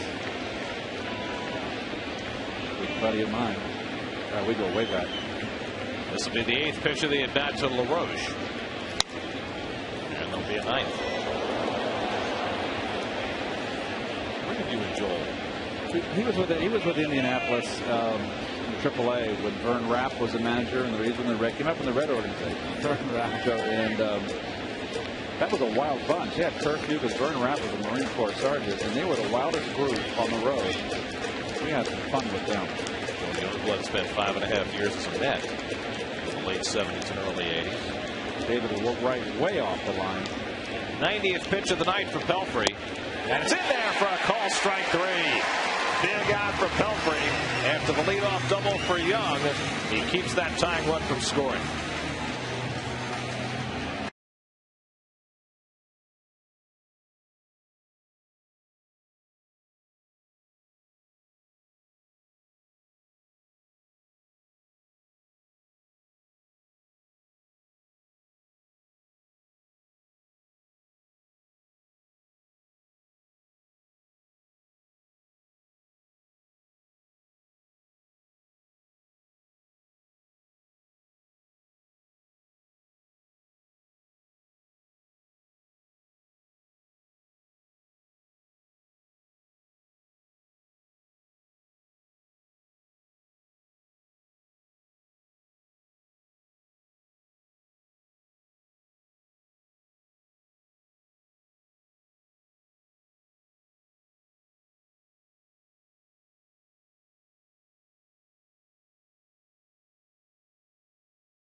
Plus, find out what Rex Ryan and the team have to say about their new home on Jets Nation inside the new stadium Sunday after the postgame, only on SN Live. Dan Worth and Mike Pelfrey get together after the top of the fourth, in which Pelfrey stranded the tying run at third. Just trying to get back to the game plan. It's not every game is going to be easy, but this is an opportunity. Puts 2 or 3 more zeros up there and still have a chance for a win. Jeff Francoeur struck out his first time up, leading off in the home fourth inning against Ian Kennedy. And the curveball sits inside 1-1. Meanwhile, down in D.C., the Nats now lead Roy Oswalt and the Phillies 5-0. Oswalt 4 runs, 7 hits over 5 innings in his Phillies debut. I don't mean to second guess, but do you think they may want to take that trade back to Cliff Lee in the offseason? Well, the interesting thing about Oswalt is you look at his numbers, particularly over the last 2 or 3 years against the National League East. They're awful. His numbers against the 4 other teams in the National League East, other than the Phillies, in 12 starts since the beginning of 08. As Francoeur hits one deep to right center field, back goes Upton, and he's got room on the warning track to make the catch. 1 out. Since the beginning of the 08 season against the Braves, Marlins, Mets, and Nationals, 12 starts for Oswalt, 0-5, 7.76. Yeah. And that's the division you bring him into. And his numbers are even worse against the Atlanta Braves, who are, of course, ahead of the Phillies. See where Atlanta tied that game up in Cincinnati in the top of the 5th. They were losing 3-1. It's now even 3-3. That's Cueto against Medlin. Henry Blanco takes a strike. Well, I think Lee became a problem because if he did stay, you could pay him for the 2010 season, but his representatives were letting the Phillies know that he wanted to be in the CC Sabathia, Johan Santana range. That's the kind of contract he wanted to command. Right. I mean, they had to commit some money to the Astros to get Oswalt, but not nearly the money they would have had to commit over the long term to keep Lee. Plus, they probably would have had to give up Dominic Brown, who's now, playing for them with Victorino on the DL. They weren't going to unload Dominic Brown. No. Well, that's what Seattle wanted, though. That would be a big no-no. That's like us getting rid of Ike Davis. That's not happening. High fly ball, center field. And Chris Young settles under it to make the catch for the second out. Well, Lee is going to be a free agent at the end of the season. It'll be very interesting to see who's going to be in play for him. There's only 2 or 3 teams that can be in play for him when you think about it. I mean, well, obviously the Yankees are going to make a play, but will the Mets make a play for him? Does it depend on what they get out of Mike Pelfrey the rest of the year to see what they've got as far as reliable starters going forward? Pelfrey grounded out his first time up. I mean, we're getting way ahead of ourselves here, but if Ari Dickey keeps pitching the way he has this season, you have to look at him as a middle of the rotation starter for next year, and the same with John Neese. Pelfrey fouls one off. But with no assurances. No, well, there never are. Yeah. I mean, there kind of were this year in spring training. Well, there were assumptions made, and spots granted, and certainly you'd always like to bring in depth. And if you have a chance to get another ace, that's a great thing. But it comes at a price. Well, I think by watching the playoffs, there's no swing there on Pelf.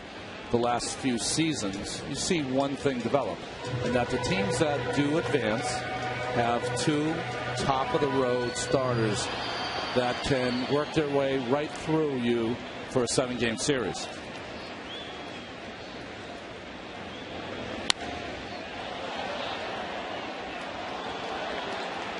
Well, in the case of the Phillies, they were hoping by getting Oswalt, now they'd have 3.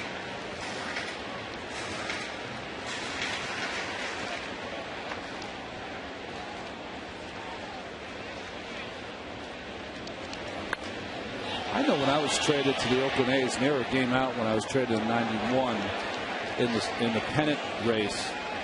I was the most nervous I had ever been. Even more nervous than a World Series game. I bet so. Yeah, that surprised me. Because you feel it. Now, these eyes are looking at you to be the savior. And how'd you make out? Well, we didn't play well, but I pitched well. I pitched well down the stretch, so I was happy about that. Got a win in the first start. My 100th win in the big leagues, in fact. Shut out the Mariners. That's right. He was left here with 99. That's right. That's right. Didn't win any as an Expo? Well, I should have came back to get one more with the Mets, but that might have taken 18 years. Good breaking ball by Kennedy. Strikes out Pelfrey. Second strikeout. 5-4 New York after 4.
On HD, presented by IOTV. And if you're not near a TV, listen to every Mets game on Sports Radio 66 WFAN. We'll be on Pix 11 tomorrow night for Game 2 of the series. Sunday afternoon, Hall of Fame Day, as the Mets and Diamondbacks wrap up the series. Then the Mets go to Atlanta and Philadelphia. There are your Mercedes probables for the rest of the series. Isanori Takahashi coming off a great effort up against Barry Enright in tomorrow night's game. John Nisco Sunday against Rodrigo Lopez.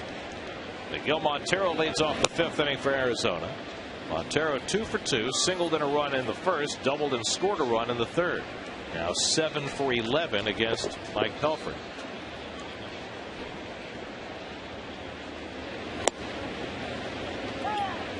Enright, who's pitching tomorrow night's game, pitched the best of the 3 starters over in Arizona. 8 innings, only 1 run, 5 hits.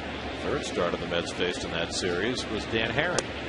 One of 2 pitchers the Diamondbacks have traded away in the last few days. Edwin Jackson today was traded as well, going to the White Sox.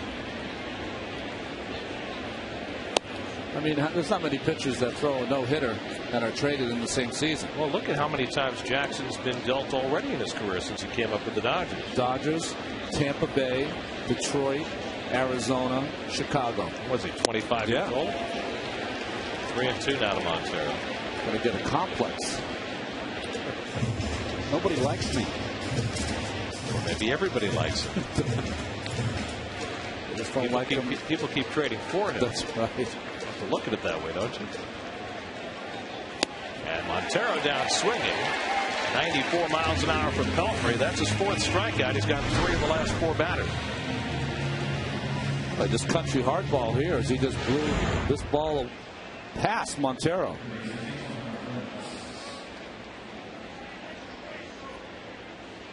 So 1 out. Here's Reynolds, who singled in a run in the first, fouled out to Ike Davis in the third.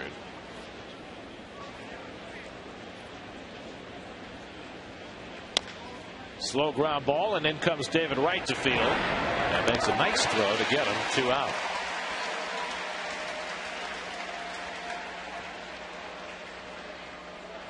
Let's answer our AT&T trivia question. The Met player who ran backwards around the bases after hitting his 100th home run. Well, that, of course, would be Jimmy Pearsall. Fair strikes out. The pitcher that day? Dallas Green? Dallas Green. And knowing Dallas the way I do. The thing that surprises me the most is that after Pearsall showed him up by doing that Dallas didn't come off the mound and deck him. Yeah, tackle him and then take him straight to Bellevue. They're probably a little afraid of Jimmy. And I thought he was a little over the edge. Well, you know, Jimmy Pearsall, after he finished his career, became a noted broadcaster. Yes. He worked with Harry Carey doing the White Sox games. That was the biggest hatchet broadcast I have ever heard in my life. You talk about hatchet jobs. They would rip players and rip their home players. I used to stay before I went out to eat in Chicago and be day games. I used to stay and listen to the first 3 innings before I go out and eat, just to watch them rip. Listen to them. I mean, it was relentless. Well, Harry had a favorite line when he and Jimmy would get going. Jimmy would say, "Harry, you're crazy," and Harry would say, "Yeah, but you got the papers to prove it." Here's the 1-2, and it misses away to Drew, 2-2. Is that Tony Perkins? Yes, Played, Tony Perkins. There you go. Yes. Carl Baldwin played father. Was the father. Hit in the air, foul down the left field line. I always felt that, even though it's a very tragic story, I always thought it'd be good for a remake. It's a tragic story, but Jimmy Pearsall was a delightful, hilarious guy. Yeah. Yes. It's a good story about a father that pushes the son too hard. Out to center field. Do you think you might want to play a role in that movie? For me? My dad would have been perfect. The original Santini.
Home 5th inning, Jose Reyes leads off against Ian Kennedy, and he takes the strike. Reyes looped a single to left, scored a run in the first, now has an 11-game hitting streak, flied out to left in the third. By the way, just to conclude our conversation about Jimmy Pearsall, Jimmy is very much alive and well at age 80.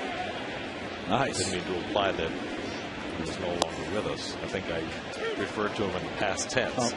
We're talking about the backwards running and the TV work. All of which happened in the past. Those are the things. He was also a pretty terrific center fielder in his prime. He could fly. Reyes pops one up behind short. In comes Parr, the left fielder.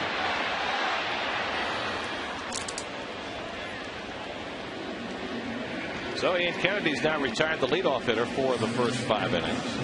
And here comes Luis Castillo. What good did it do him? Got a 5 spot on the board. Got to figure out David Wright. Maybe he's looking at it like he's only losing 1-0.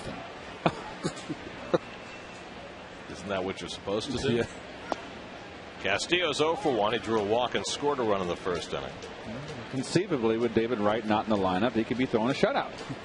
Well, if the Mets get anybody on in this inning, Wright will get a crack at doing something no Met player's ever done. Now, he'll get a crack at some point, but he may get one in this inning. No Met player has ever hit 3 home runs in a game at home, ever. Kingman hit 3 home runs. There's 7 different Mets have hit 3 home runs in a game. Reyes the most recent, but they've all done it on the road. No Met ever hit 3 home runs in a game at Shea Stadium. Wow, that's pretty amazing. Or think at the about Polo Grounds, for that matter, Yeah. which was a pretty good home run hitter's ballpark down the lines.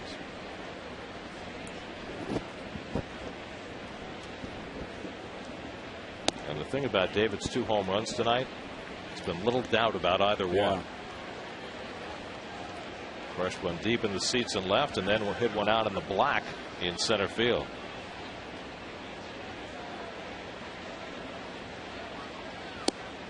And Castillo taking all the way on 3-1. We've seen that a lot from Louis.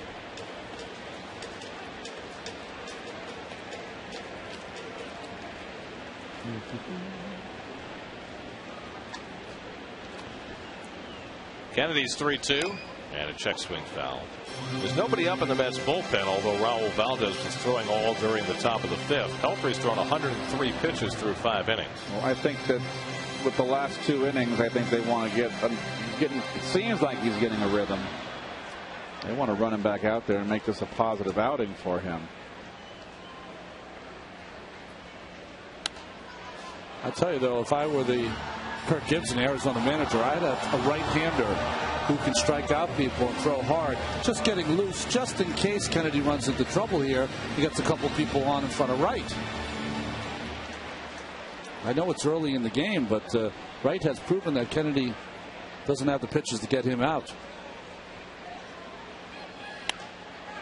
Castillo down the left field line. Parra over near that line to make the grab. Well, let me ask you this, Ronnie.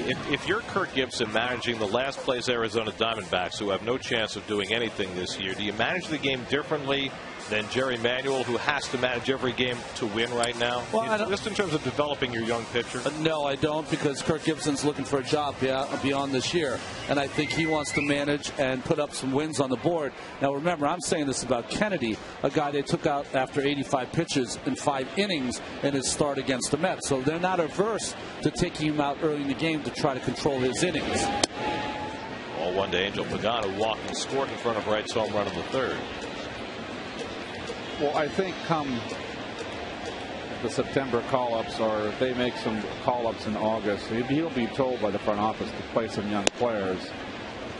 I think when you're a last-place team and you've got young players out there, you've got to give them a lot of rope and see what they can do. It's more evaluation time, right? Yep.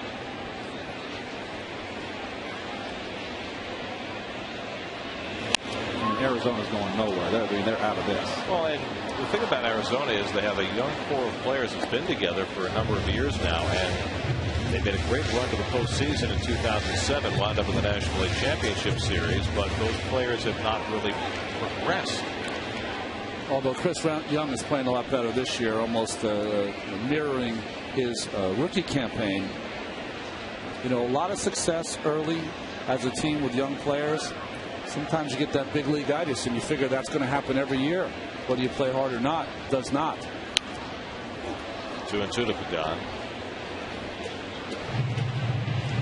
Best players I've ever played with, and the man to my right is one of them.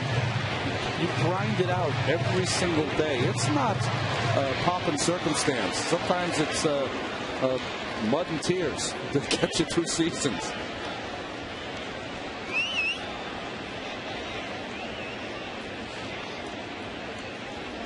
Kennedy's 2-2, and the curveball fouled off.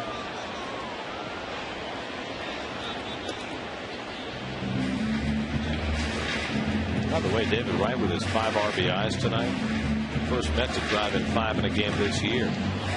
And the first since he did it last year. He drove in 6 last September against the Phillies.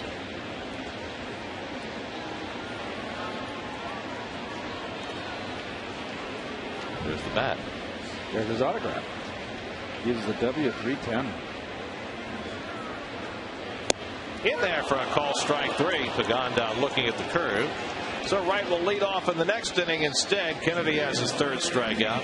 5-4 Mets through 5.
Parra will lead off against Mike Pelfrey, sitting with a 5-4 lead.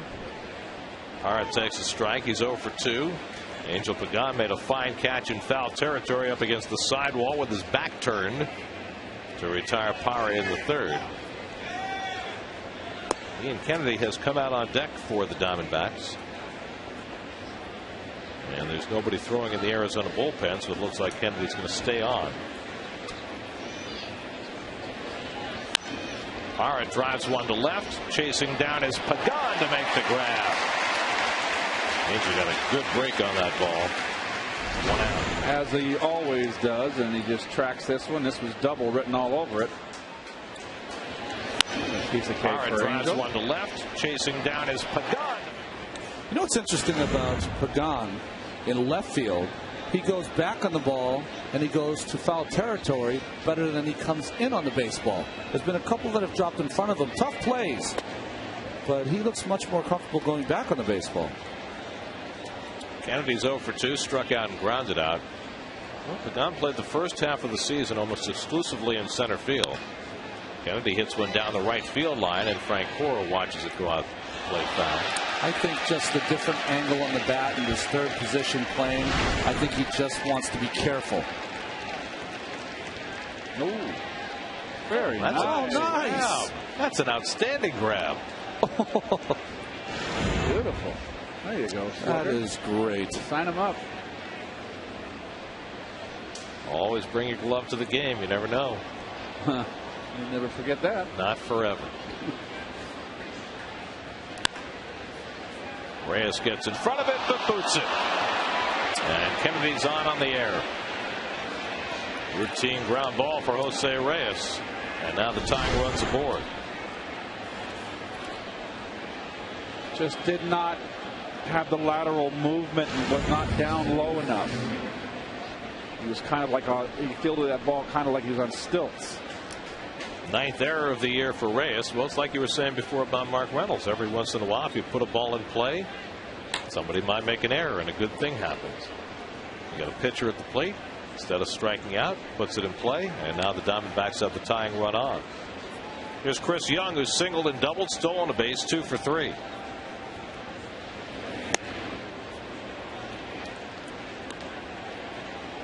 Mike Pelfrey has not given up an unearned run this season. through his first 20 starts, 21 appearances.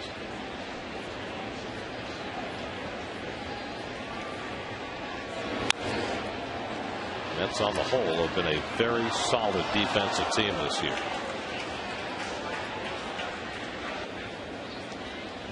Well, when they got Davis over at first, it added another good glove on the infield.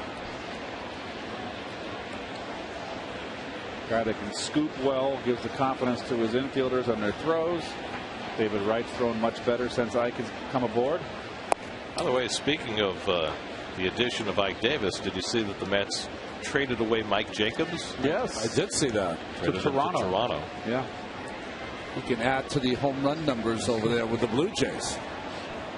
What do you guys think of Tejada going to San Diego, guys? Giving them the bat they need. I don't know if that's going to be that much. You never know.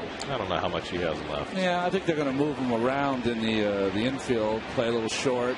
You know, Headley's playing at third base all the time. They can use Headley in the outfield. Yeah. They're trying to hoping for lightning in a bottle. New atmosphere, new place, new setting. Maybe you'll have a good second half. Well, everybody loves playing in San Diego. Do you think occasionally, because you got to rest them occasionally, Adrian Gonzalez, when he sits against a tough left-hander, Tejada could play first base? Sure. Kelly Johnson on deck. Well, I think, among position players, the biggest move is Texas getting Jorge Cantu. Yeah. That's just a great bat to pick up for a team that's really playing well. There's the 2-2, fouled at the plate. I mean, everybody wants to concede the American League to the Yankees and the Rays, but I'll tell you what, with the pitching that the Rangers have gotten this year to go with that offense, they're going to be formidable come postseason. Now, Cantu expendable because they'll move Helms to third, and I know Logan Morrison is back in the big leagues. He's playing left field for Florida. Can he play first base? I think he is a first baseman, so maybe that's the move. Well, Sanchez, what happens to him? He's had a great year. Gabby Hartnett. Homer in the Gloman. 2-2 to Chris Young. Just off the plate in the full count. I'll tell you who's thrilled about that move of Cantu to Texas. The Mets. Cantu kills the Mets. Yeah. And they got a lot of games coming up with Florida the second half of the year. You're right. $115 for Mike.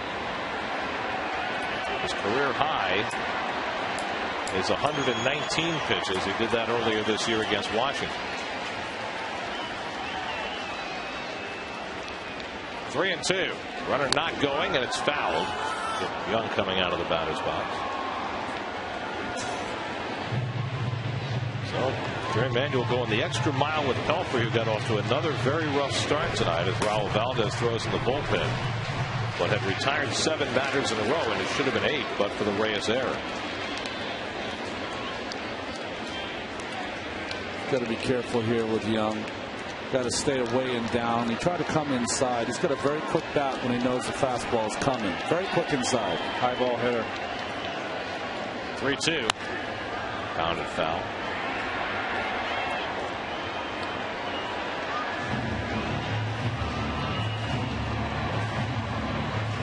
Chris Young with 17 home runs this year.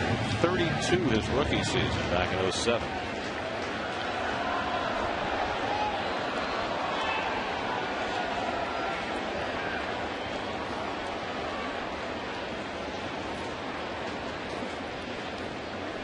Eighth pitch of the at bat coming to Young, and he gets under one to center field. Easy for Beltran, and that's the second out. So 2 away. Kennedy back to first. Kelly Johnson coming up. Let's check in with Chris Carlin. He's standing by with a New York State Smokers Quit Line game break.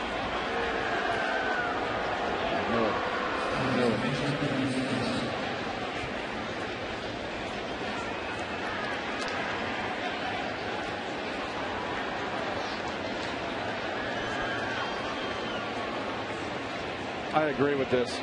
Okay, thanks very much, Chris. Jerry Manuel out to the mound. You get the left-hand batting Kelly Johnson coming up. And so Jerry's going to take the ball from Mike Pelfrey and bring in Raul Valdez to face Kelly Johnson. With the tying run at first and 2 out, the Mets make a pitching change. The call to the bullpen is brought to you by Lake Mercury. Mets nursing a 5-4 lead in the 6th.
late.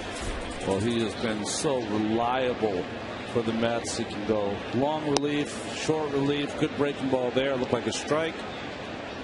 Look at these appearances. He's had a 3-inning appearance, a 2-inning appearance, 2 1-inning appearances, and 1/3 of an inning. He's been more effective against the right-hand hitters than the lefties, but brought in to face Kelly Johnson.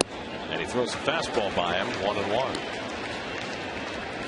Mike Pelfrey, 5 2/3 innings, 118 pitches, in line for the win. But a long way to go in this one.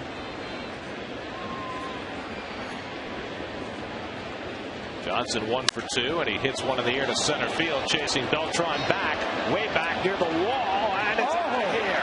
Kelly Johnson gives the Diamondbacks the lead with a 2-run homer, his 17th home run of the year, and Arizona goes in front 6-5. Raul Valdez had not given up a run at a dog's age, but he gives up a 2-run homer to the first man he faces today, Kelly Johnson, the 3rd home run Valdez has allowed this year. The Diamondbacks go back in front. And important to note, 2 unearned runs right here. This inning should have been over with. The error by Reyes. Wow, that's impressive in this ballpark. You got to hit it, man.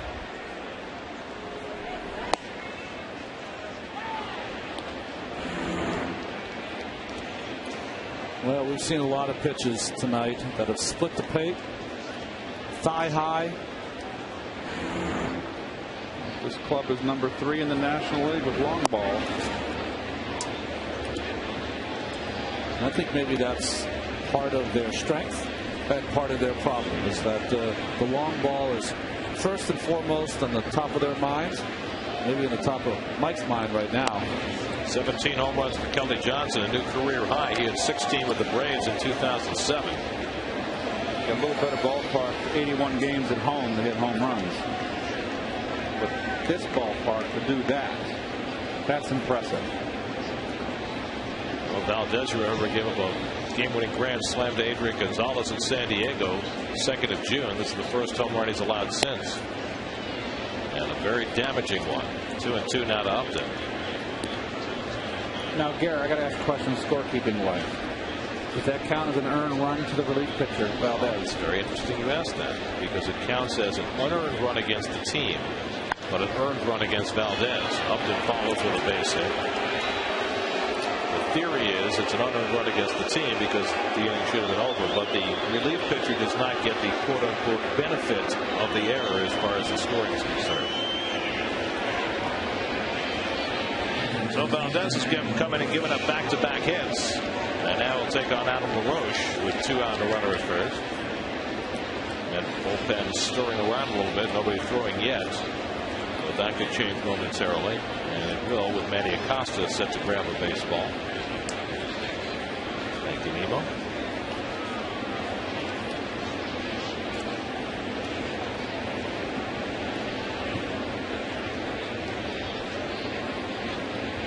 So now LaRoche, who's 1 for 3, singled and drove in a run in the first inning.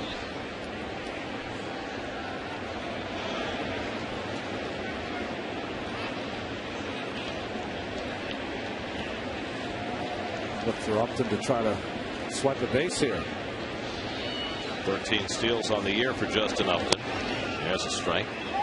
1-1 to LaRoche. Diamondbacks now with 6 runs and 10 hits. The Mets have 5 runs, only 3 hits. 2 David Wright home runs have accounted for all 5 Met runs. And David is due to lead off at the bottom of the 6th.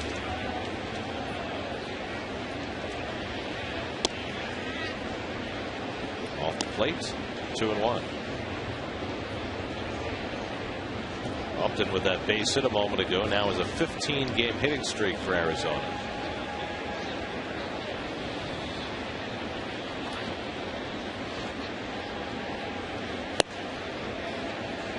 Valdez gets even on LaRoche, 2-2. Just staying away.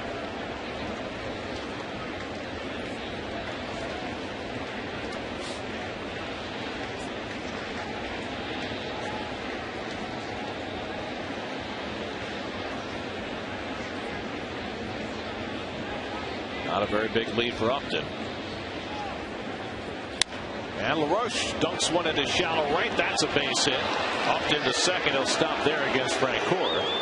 So 3 straight hits against Raul Valdez.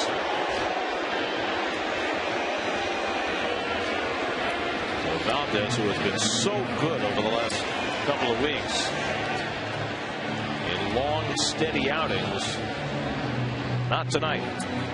Well, the one problem you run into, and I think you mentioned it, Gary and Keith, sometimes you bring in these left-handed relievers to face left-handed hitters, and it's not their strengths all the time. The matchup doesn't always favor the pitcher.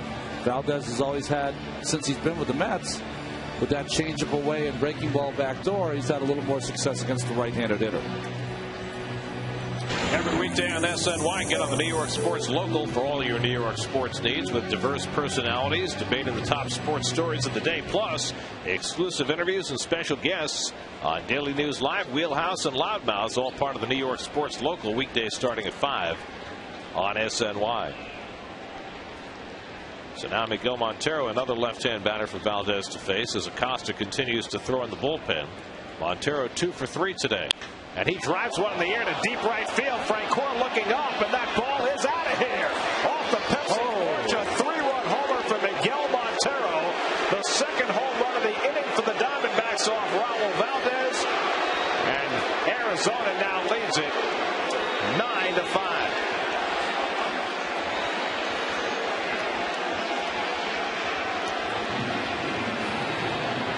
Fourth home run of the year for Montero, who is now has single, doubled, and homered and driven in 4. Fastball up and down the pipe. Oh boy, did he top hand that one? So Valdez, who had allowed only 2 home runs this year, allows 2 home runs in the inning. Pitching change coming up.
Manny Acosta comes in to face Mark Reynolds and gets a first pitch breaking ball over. Raul Valdez, a dreadful outing. 4 hitters, 4 hits, 2 home runs. Mike Pelfrey coming over to lend encouragement. Yeah, a touch of class there by Pelf. No one feels worse than Raul. So now Manny Acosta trying to get the elusive final out here in the 6th inning. See the North Shore LIJ numbers for Manny Acosta. Very good, Ron. My eyesight's not what it used to be, Keith. I would have botched it. Well, the Diamondbacks are 37-65, but you wouldn't know it from what the Mets have seen in 4 games. And we still have plenty of time to go in this game. The Diamondbacks have 29 runs and 50 hits against the Mets in 4 games this season. And now Acosta gets a strike with a breaking ball. 2-2 to Reynolds. Belfry went 5 2/3, allowed 5 runs, 4 earned on 8 hits. Valdez faces 4 batters, didn't retire any. 4 runs, 4 hits. The 4 runs earned against Valdez, unearned against the team, as Reyes' error opened the door. 3-2 now to Reynolds, the 8th man up in the inning, with Stephen Drew on deck. Reynolds 1 for 3, drove in a run with a first inning single.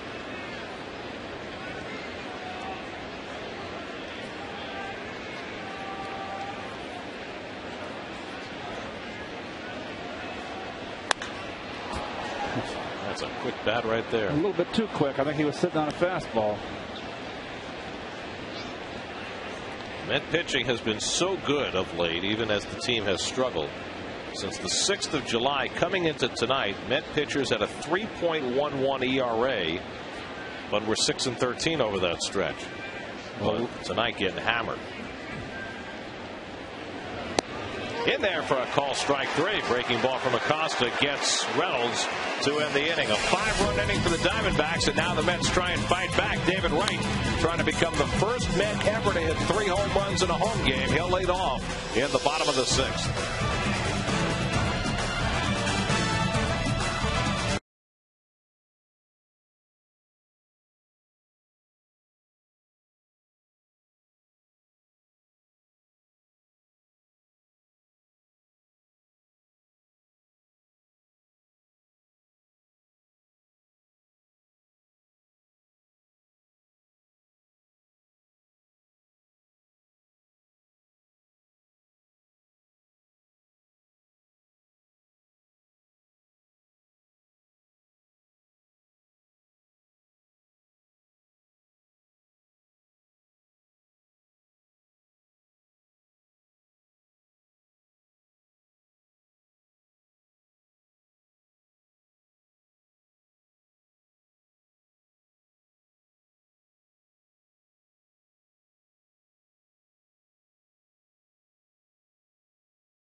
Late before the Mets came to bat, and the Mets went in front. Now the Mets are down by 4 runs as they come to bat in the bottom of the 6th. David Wright, whose 2 homers have driven in all 5 Met runs, leads off against Ian Kennedy, and he takes a curveball out of the strike zone. David hit a 3-run homer back in the seats in left field in the first. He hit a 2-run homer into the black in center field in the third. His 15th career multiple home run game, and the first 5 RBI game for a Met this season. David pops this one up in foul ground. Montero coming back, but it's well out of play. 1-1. Well, in the back in the first, he's down 3-0, down an in change. That was a bomb. And here, this is impressive. Anything that gets out in center field. Look at that, way out. And Galante's personal favorite. That's right. Oh, good cut. Well, the problem is it's all David Wright tonight, but from the 5th to the 9th hole, Mets are 0 for 9. Jim Hickman, Dave Kingman, Claudel Washington, Darryl Strawberry, Gary Carter, Edgardo Alfonso, and Jose Reyes have all had 3 home run games as Mets, all on the road. Reyes in Philly in 06, the last to do it. I'm trying to remember where Kidd hit his. in San Diego, wasn't it? San Diego, yeah. Kid Strawberry was in Chicago. Reyes in Philadelphia. Alfonso did it in the Astrodome. He went 6 for 6 that game. Wow. I remember.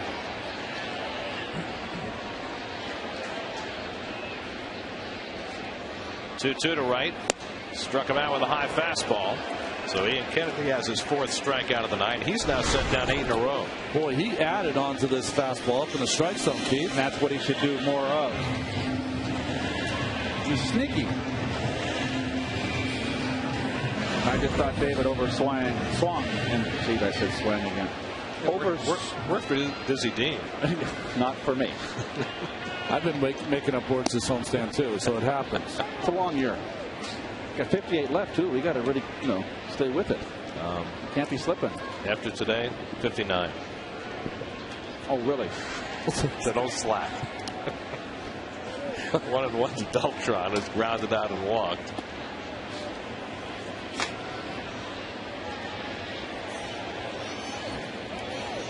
Mets have had just 3 hits today, other than Wright's 2 home runs. A bloop single by Jose Reyes leading off the first, and that's been it against Ian Kennedy, who gets ahead on Beltran 1-2. It's amazing how a little 4-run bulge will make a pitcher all of a sudden throw a little better.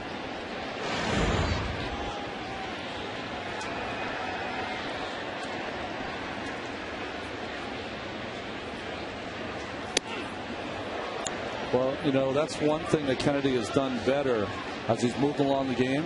That little pitch that's pushing the Mets off the plate. Something the Mets have not been able to do tonight. That's why you see a lot of the free swinging Diamondbacks benefiting. It's so funny. You throw one up and in, and it pushes the hitter off, and you make a mistake with the next pitch, and they hit it foul instead of hitting a line drive. He just seems to be throwing with more confidence now with his 4-run bulge.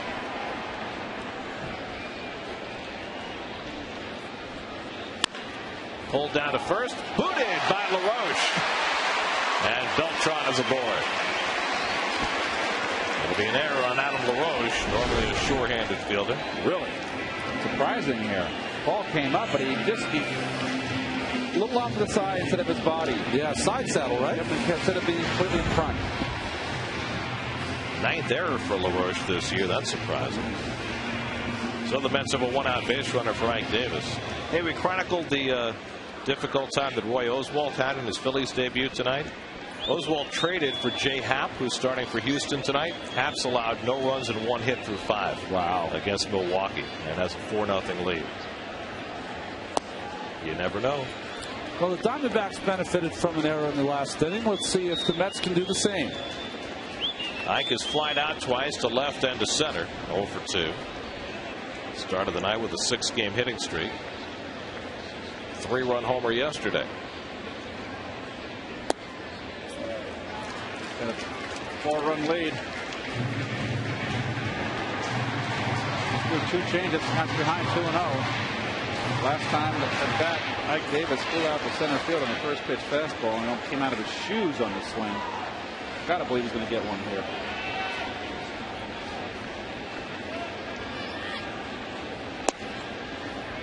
Strike 2 and 1. Plus, Keith, 2 changeups to start the at bat. Those are pitches that you have to put in your pocket if you're a right-handed pitcher with a runner on first, because the hole between the first baseman and the second baseman is so large. Any changeup that's hit on the ground will always be in that hole. You'd have to take that pitch and put it in your pocket. Yesterday, I could have changed up over the center field fence. That could happen too. 3-1 now to Davis with Jeff Francoeur on deck.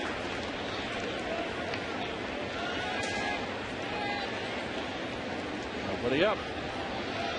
Kennedy over 100 pitches now, working in the 6th inning.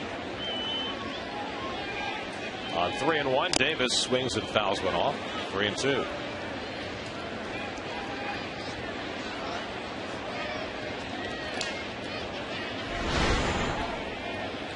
Oh, right in his wheelhouse. Gets it away enough.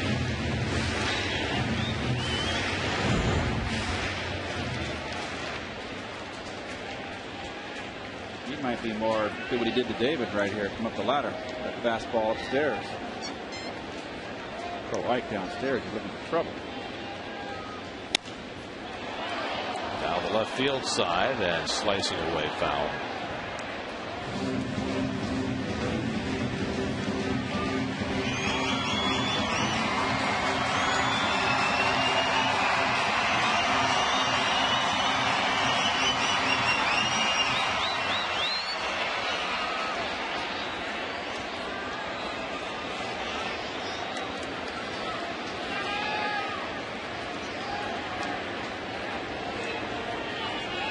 Long at bats for the Mets against Kennedy here in the 6th.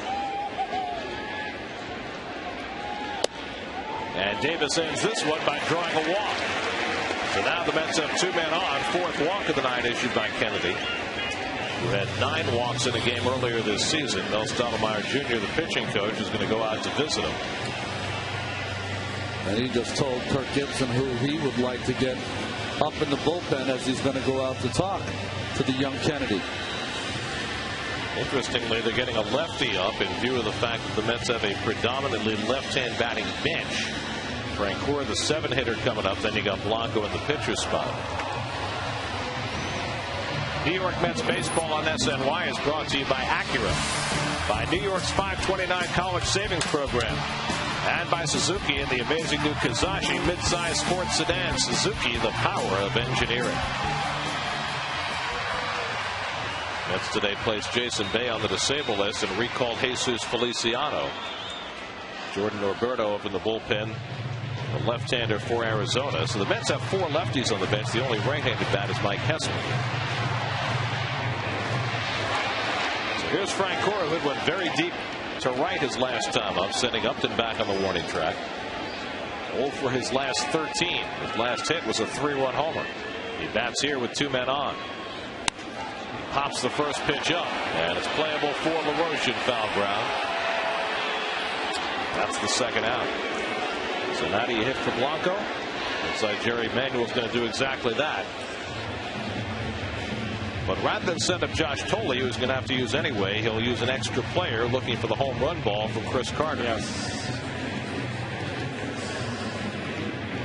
Now presumably put Tolle on deck to bat for the pitcher if Carter keeps it going. So Carter steps in with 2 out and 2 on to bat for Blanco, who was 0 for 2 today.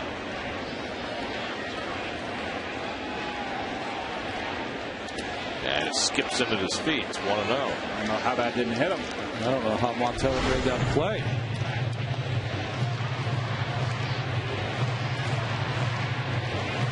Beautiful play, huh? Wow. Nice hand.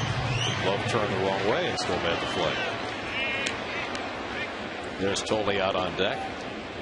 They'll be coming on to catch in the next inning. Carter hitting at 259.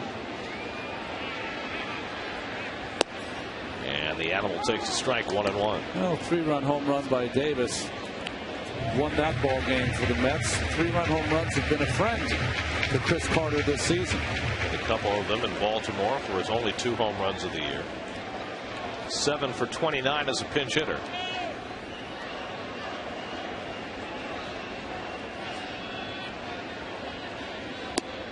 Ooh, where's that pitch? There have been a bunch of those tonight. Balls that look like strikes and get called balls by Chad Fairchild.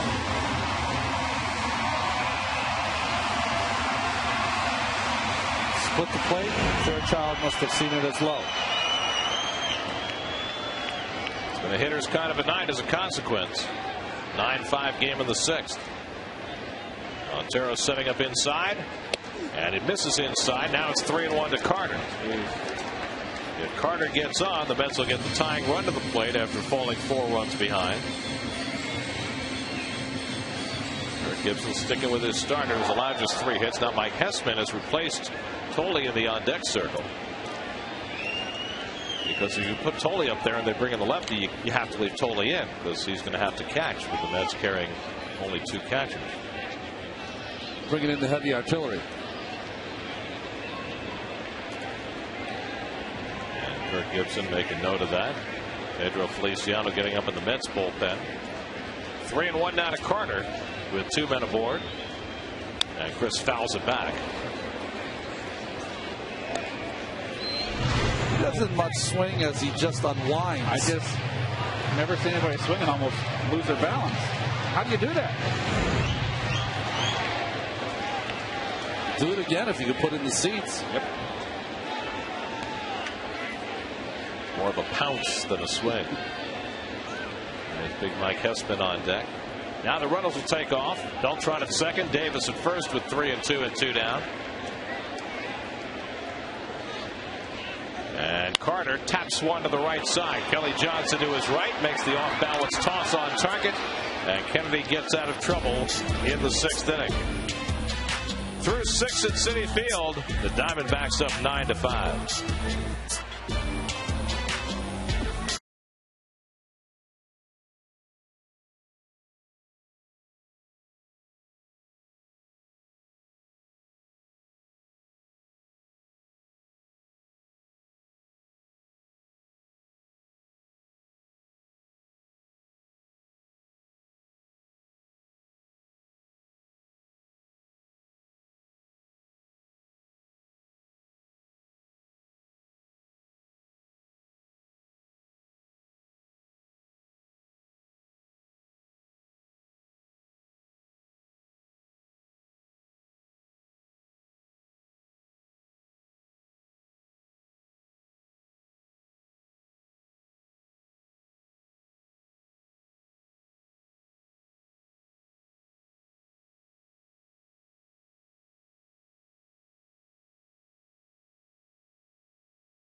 Manny Acosta, who came out to get the final out in the 6th, stays on for the 7th to face the lower third of the Arizona batting order. Stephen Drew leads off.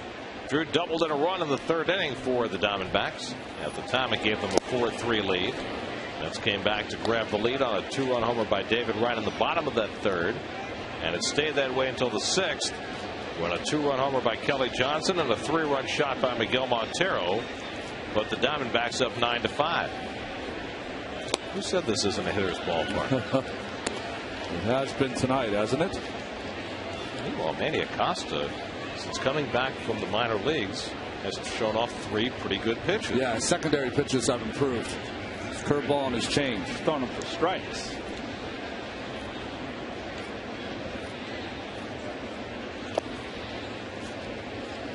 Or bouncing as need be. That's all right, though. 0-2, that's the right pitch. Now he can paint him inside. I would stay away from painting him outside with 2 strikes. Pretty good hitter. Or you can throw the ball up in the strike zone. You know, throwing strikes is such a mantra for pitchers. Sometimes people forget that the ability to throw a ball is also important. Well, it's control with that also. The ability to throw it just so it appears to be on the plate and at the last minute disappear off the plate. It's also called pitching with a purpose, and the great ones know what they're doing. Problem is when you take 2 shots out of the strike zone when you're 0-2 and you get to the 2-2 pitch, you got to make it there. Because if you don't make it, now you are the batter now has if he's not had the advantage, at least he's even again. And a good changeup to get him. Manny Acosta with back-to-back strikeouts to begin his stint. Well, Keith, you mentioned it. throwing strikes with all 3 pitches. Stephen Drew expects Acosta, who can throw 95, to throw that fastball. Does not get it. Is that a pitch that he had, or is it a pitch he just couldn't command the last time we saw him? It's a pitch he's always had in Atlanta, but it's one of the pitches that he's always had trouble having control of. He certainly must have worked on it in Buffalo. Now here's Gerardo Parra, who's 0 for 3. And he swings and misses at the changeup. Tony Abreu out on deck to bat for Ian Kennedy, who was pushed through 6 innings. Wound up throwing 111 pitches tonight. Gave up only 3 hits and will leave with the lead. Too many walks. And of course, all the runs accounted for by David Wright. A 3-run shot in the first and a 2-run shot in the third. Another former Atlanta reliever, Blaine Boyer, up in the bullpen. With Arizona bullpen that hasn't had a hard time getting hitters out all season, but not the Mets hitters. No. The last game that the Mets played against the Diamondbacks was a 14-inning affair in which the Arizona bullpen allowed 1 hit in 8 innings. 25 at-bats.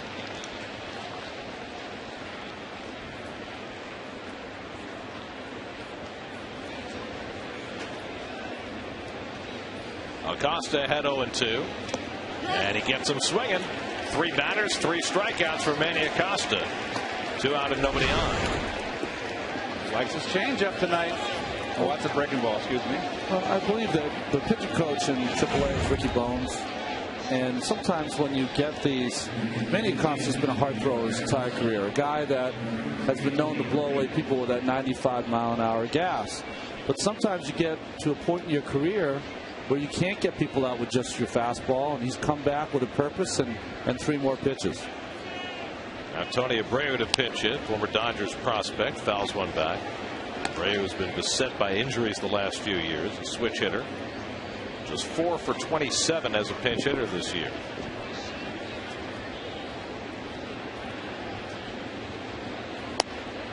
Final in Washington, the Nats beat the Phillies 8-1. Craig Stammen gets the win, and Roy Oswalt in his Phillies debut goes 6 innings and takes the loss.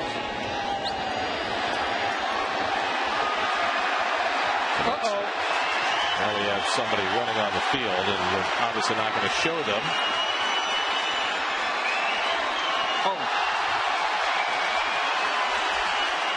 So the security guards taking care of the intruder and taking them off to prison. Those young men have no idea what they're in for. Well, I will say that our security people I've become very friendly with are just outstanding here at Citi Field. Just great people, tough job. Can't watch 40,000 people all the time. And I will tell you, people who decide to do this and think it's a great show, when it's all said and done, I talked to some people legally. By the time the fines in city, state, all the things that you have to take care of, it can sometimes be $5,000 or $6,000 for running on the field. That's a big donut to pay. Well, those kids look like they have to go to the bank and get a loan. So security is taking care of the issue, and now we can resume a 1-1 count to Tony Abreu.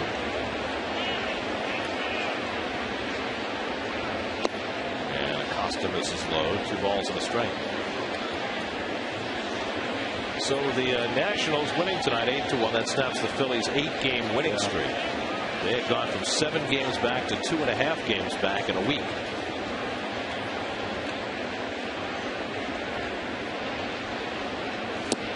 A good changeup. 2-2 to Abreu.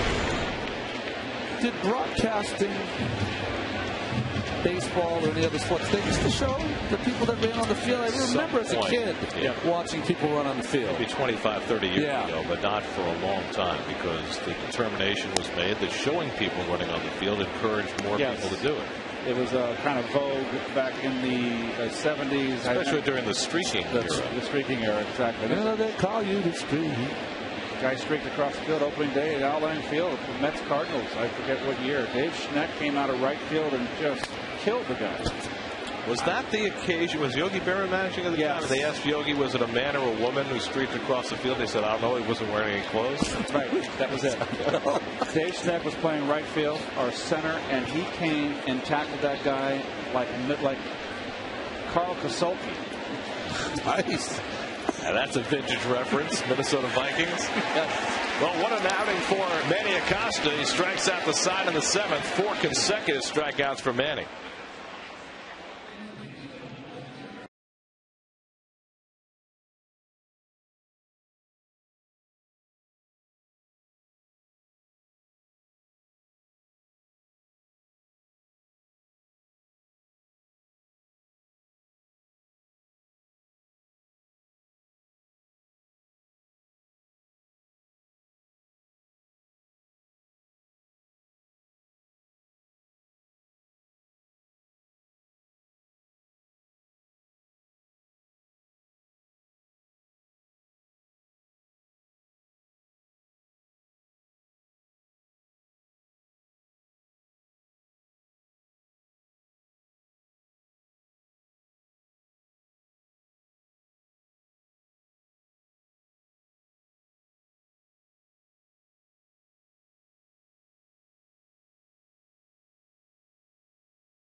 For charity.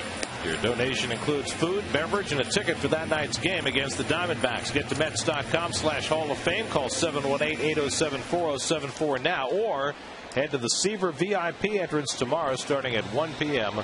to buy your tickets. And that leads us to our legendary manager presented by Cabot Woodstains, and that, of course, is Davey Johnson, the winningest manager in Mets history.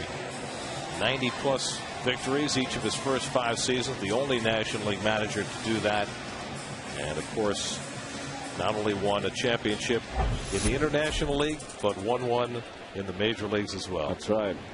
Blaine Boyer, the former Atlanta Brave, had 3 scoreless outings in a row until giving up a run in Philadelphia. Well, really the perfect choice to manage the Met Ball Club. A young club. He had managed throughout the chain, coming up in the minor leagues, knew the players, had managed them. It was the perfect choice. Jesus Feliciano just back up today, replacing Jason Bay on the active roster. Still leading the International League in batting, although his average has come down a bit from its 400 levels. He was hitting .345 when he was called up. And a nice run with the Mets earlier this year. Roche handles it for the first out.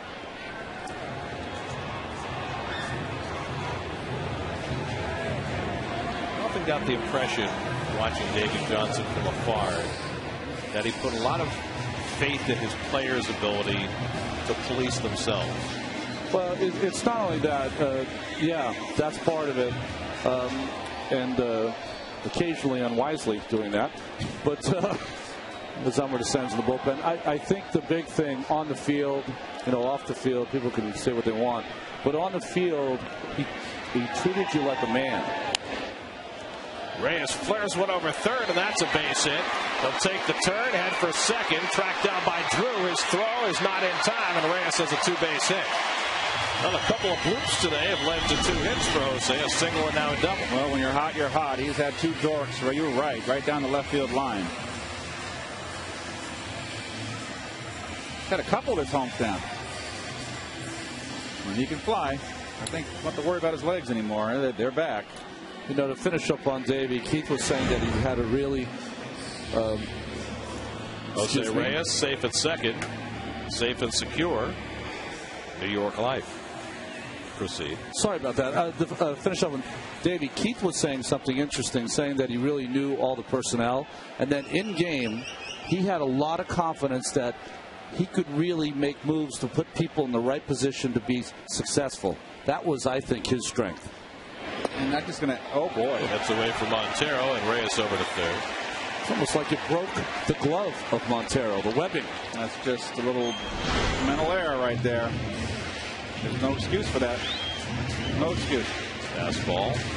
One last comment on Davey. I don't think, Gary, that Davey attempted to police us. Davey and Ronnie and myself, we came from a different generation of players that caroused a little more. All that Davey cared was just stay out of trouble and come to the ballpark and play hard. And everybody on our team came to the ballpark and played hard.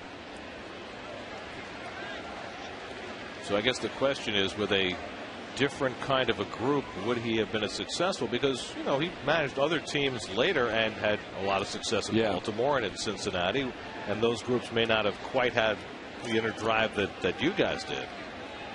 So it had to be something else.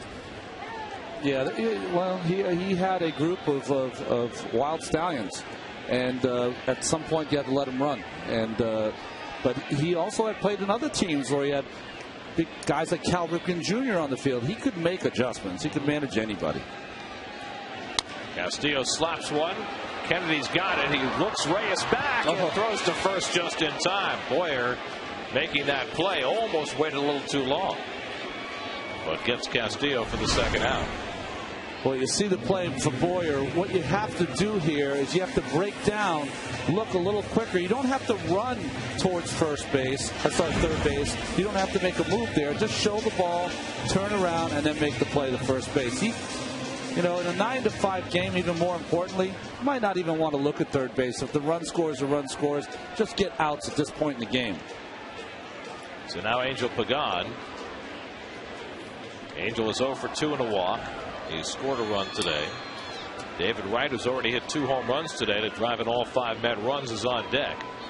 So Pagan trying to prolong the inning for Wright. Yeah, I was saying before, on this play, you just really want to get the out if you're the pitcher. If Reyes scores, it's 9-6. He almost pulled a hamstring doing that play, by the way. And Reyes has got to be careful, too. He can't be thrown out at home. Right. If he had gone and he throws wildly now, there's a big inning to start. Just get the outs when you have a lead. I actually thought it was pretty good presence of mind for him to look back to the runner. You figure that Reyes is not going to break home. Only if the ball gets past the pitcher does Reyes come home, because the fact that the Mets are down 4 runs. So it showed good presence of mind of Boyer to look to see where he had time to look and still get the out. It just looked a little awkward. Yes, it did. Yeah. It was an unusual play. That's thinking on your feet right there. Yeah. Now Boyer ahead on Pagano in 2. He comes up and in. Again, another Met. Knocked off the plate, knocked on his rear end. Been very one-sided that way.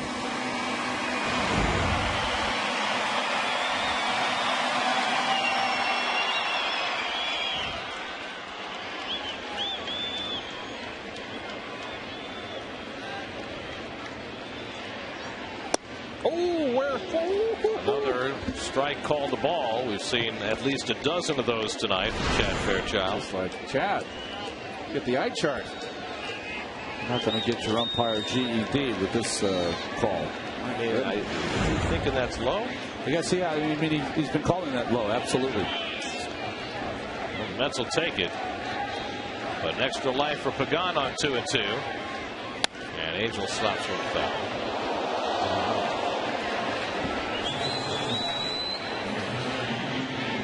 Oh, wow. Oh, this is like hockey. That's very dangerous. I've never seen that happen before in a baseball park.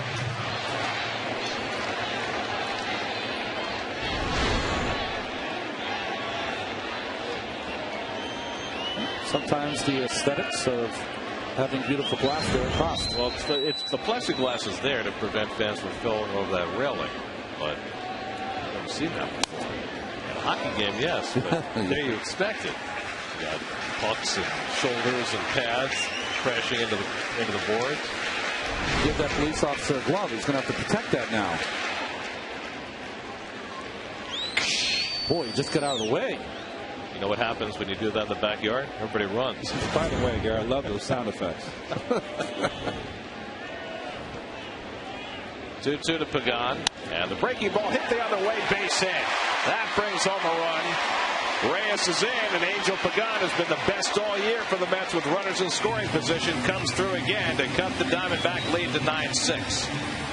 So he got the extra life on the third strike that was called a ball, and he took advantage. Well, it's a backdoor curve, not much of a curve, but still you can tend to quit on a good hitting by Angel. RBI number 47 for Pagan, and now Wright. 3-run homer in the first, 2-run homer in the third. Kennedy struck him out with a high fastball in the sixth. And now facing Blaine Boyer.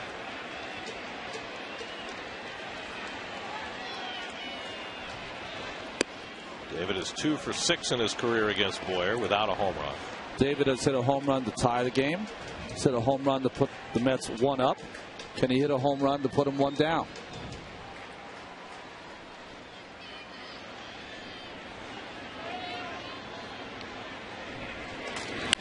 Up the middle, base hit. Pagan to second. David Wright with his third hit of the night. And now Carlos Beltran will get to the plate as the tying run. Well, this is what you love to see. The guy that's had a couple of home runs in the game. Don't get home run happy. Same approach. Back up through the box. Nice base hit by David. Well, we said back in the first inning, watching home plate umpire Chad Fairchild, that if he continued to call the game the way he called it with Pelfrey in the top of the first, that there'd be tons of scoring today. And we've seen example after example of it, teams getting extra opportunities and now taking advantage. Give big league hitters 4 strikes, and they're going to have a nice day. Let's see if Stottlemyre hangs on the mound. He's not. I thought he was going to stay out there to give Fairchild a piece of his mind. Nobody throwing in the Diamondbacks bullpen, so it's on Boyer to try and get through this inning.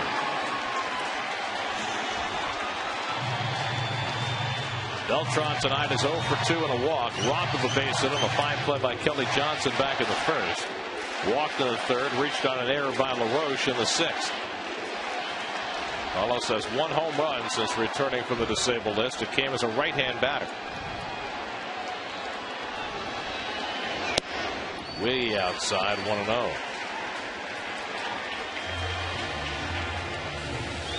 This is Carlos's 13th start since beginning his season after the All-Star break.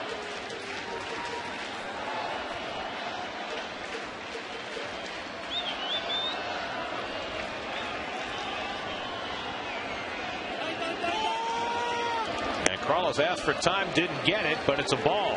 So Beltran gets a break. No time was granted, and Boyer missed. Boyer has no gripe. Looking at the umpire here, he has no gripe. Well, those are little things that pitchers do that you can't do. You can look at the runner on second, but you have to pick up home plate. If he had picked up home plate, then he would have seen the umpire calling time. There's a strike. Well, these are the kind of games the Arizona Diamondbacks play. You've got 9 runs on the board, and your lead is not safe. Did he give him time? He didn't give him time with his hands. He didn't make the call, but I guess obviously he ended up giving it to him. Maybe, maybe not. I don't know.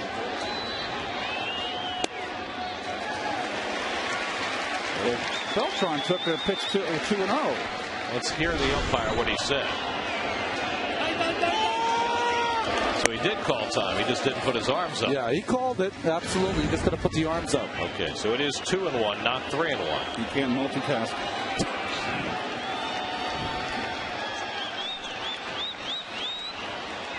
And Beltran pulls one foul. 93-mile-an-hour fastball, and Carlos yanked it foul. Now it's 2-2.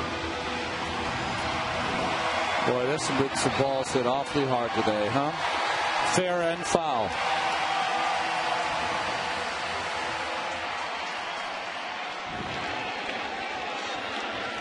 Carl's another one of those top hand hitters. He really brings that top hand over.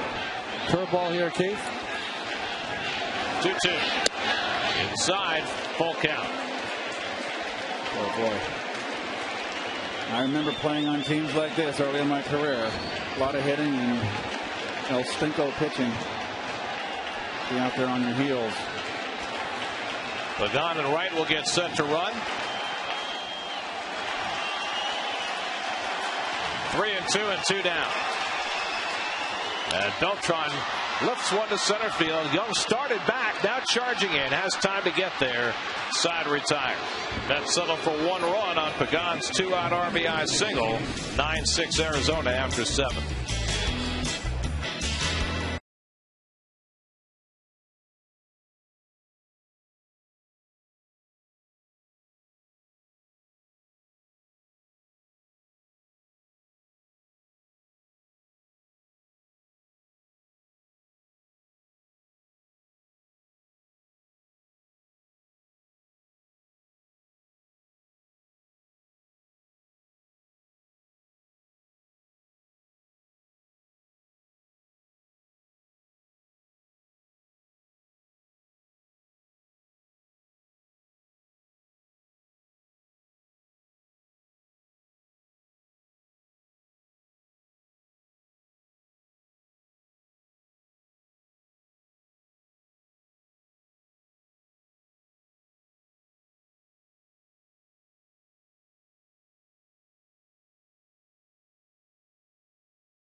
Series finale here at Citi Field. Mets Diamondbacks. It all begins with live coverage of the Mets Hall of Fame induction ceremony for Dwight Gooden, Darryl Strawberry, Davey Johnson, and Frank Cashin. Sunday at 12:30 p.m. only on SNY.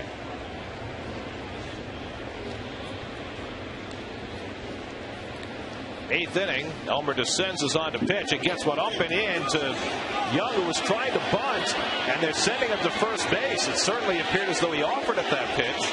And Jerry Manuel was going to come out to argue. If you offer at it and you get hit, it's a strike.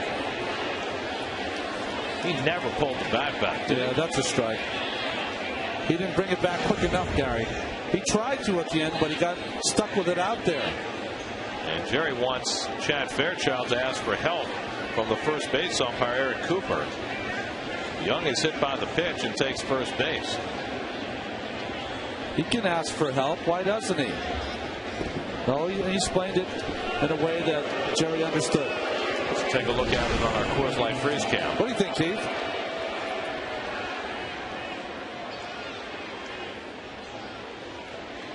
That's a tough call. That's yeah, real tough. I mean, he moved, but he moved awfully late. Yeah. So now Kelly Johnson, who's 2 for 3 today, including a 2-run homer that gave the Diamondbacks the lead against Raul Valdez in the 6th inning. Valdez, who had been just great recently, was not good today. Yeah. 4 batters, 4 runs. Elmer descends on to pitch now in the 8th. North Shore LIJ numbers. 25 of his 28 appearances, he's not given up a run, and that includes 6 straight.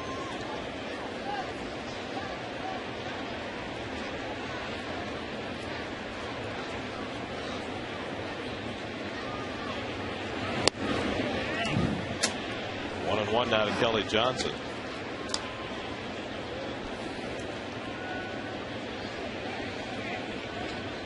thought individualized strike zones were supposed to be something in the past.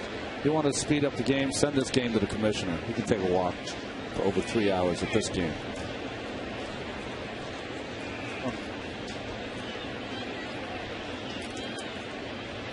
Foley setting up inside. Descends, throws over. Jack Balls, who has had a miserable year up in the Arizona bullpen. Well, he had such great years in Houston. When he first came to Arizona, he was lights out. But he's had one of those years that relievers will have every once in a while.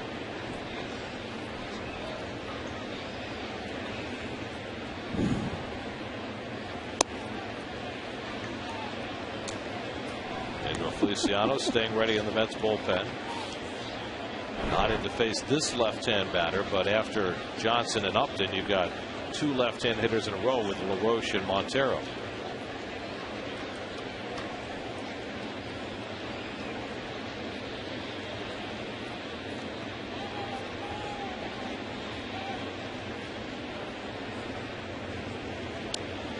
Sens paying a lot of attention to Chris Young, who has 21 steals, make it 22 with his stolen base in the second inning tonight. Kelly Johnson hit his 17th home run his last time up. That's a new career high for him.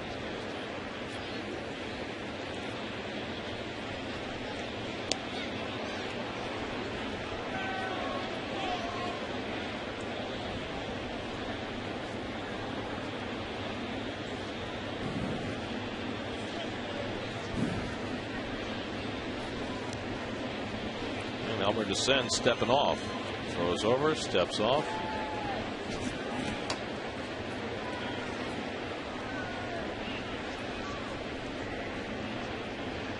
And Young runs, he picked him off. Boy, it's not often you see a right-hand pitcher do that, but descends, picks off Young. It'll go in the books as a caught stealing 1-3 for the first out. Well, you remember back in the second on the stolen base, Gare, that Young, took a chance and broke early and stole it easily, and he did the same thing, and Descends was paying attention out there in that bullpen. And what that tells you as a pitcher and a pitching staff and a pitching coach, just hold Mr. Young long enough and he will go at some point. So 1 out and nobody on. 2-1 to Johnson, and he pulls one to the right side. Nice easy hop for Castillo to handle, and there are 2 out. Let's check in with Chris Carlin. He's standing by with a New York State Smokers Quit Line game break.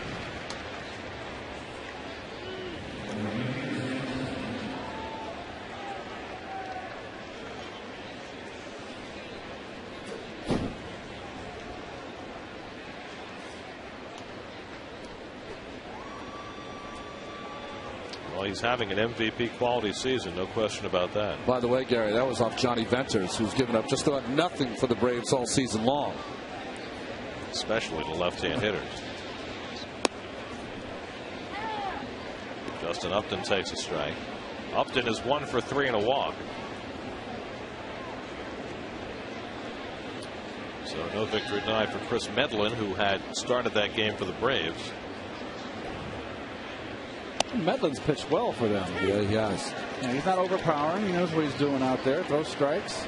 As we see Medlin in Atlanta. The pitching matchups in Atlanta: Santana against Hudson on Monday, Dickey against Lowe on Tuesday, Pelfrey against Medlin on Wednesday. I'm looking forward to the Monday night match.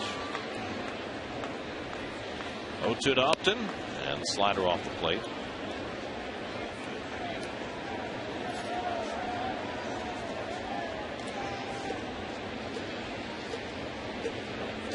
Braves with a chance to pick up a game on the Phillies if they win tonight, with the Phillies' 8-game winning streak having been snapped in Washington.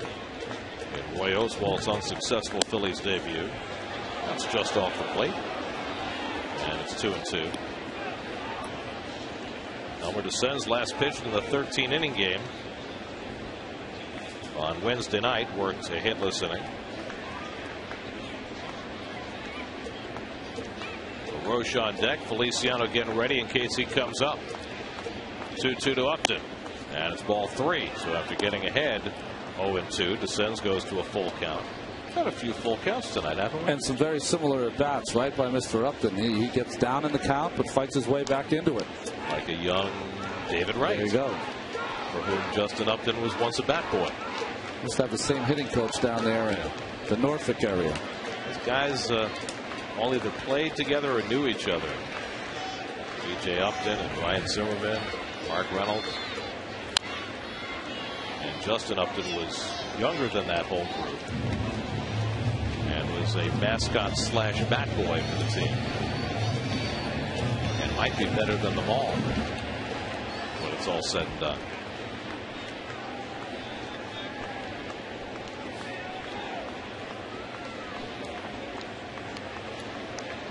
Three and 2 to Upton with 2 out. And the off-speed pitch bounced foul.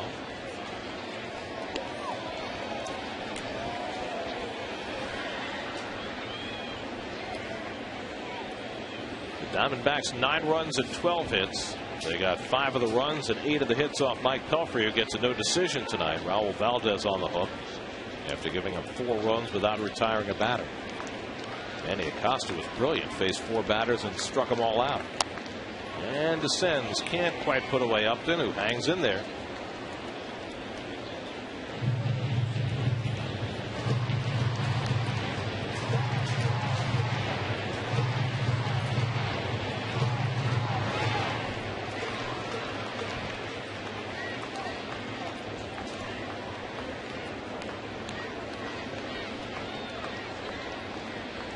Ninth pitch of the at bat. And Reyes moving to his left, handles this one, and the inning is over. So thanks to the pickoff by Descends, he faces just 3 batters in the 8th. That's down by 3 as they come up.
News in New York sports. More on Roy Oswald's Phillies debut. Big news from the Jets and the Giants as well on Geico Sports Night tonight after the post game and at 1 a.m. right here on SNY.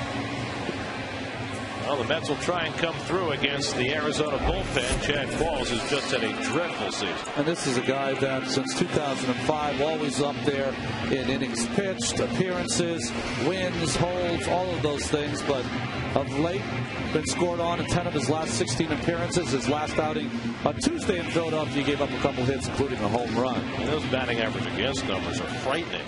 Lefty's hitting .390, righty's hitting .352. See if the Mets can get something going against Qualls. Down 9-6 in the 8th. Ike Davis 0 for 2 and a walk tonight. Mets have had just 6 hits in this game. David Wright with 3 hits, including 2 home runs and 5 runs batted in. Well, I guess they didn't have a spare piece to put in. They'll take care of that later. Well, that's what it used to look like at my house when I was a kid. We had that a few times. A little backyard baseball. Yeah. Then Dad would say, You guys go out, shovel some driveways or whatever you have to do, mow some lawns. Really? So you get enough money to pay for that window. That was tough. We had the Barretts, the Barretts across the street. We broke that bedroom window. And Juan always footed the bill, though. Well, we did. We were like 8-year-old kids. We were going to get money. That's why you have to introduce the concept of wiffle ball for the backyard. I didn't know you were so entitled.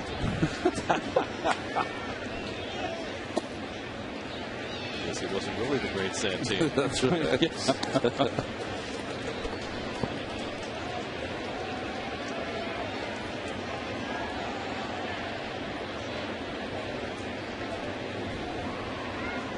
Tampa Bay tonight as they beat the Yankees 3-2 for their 7th straight. They're now just a game behind. On the inside corner, Davis down looking. Good fastball by Qualls to beat him. Good movement. That's what did it. Froze him. It's got that sinking action that comes back. Does it hit the corner?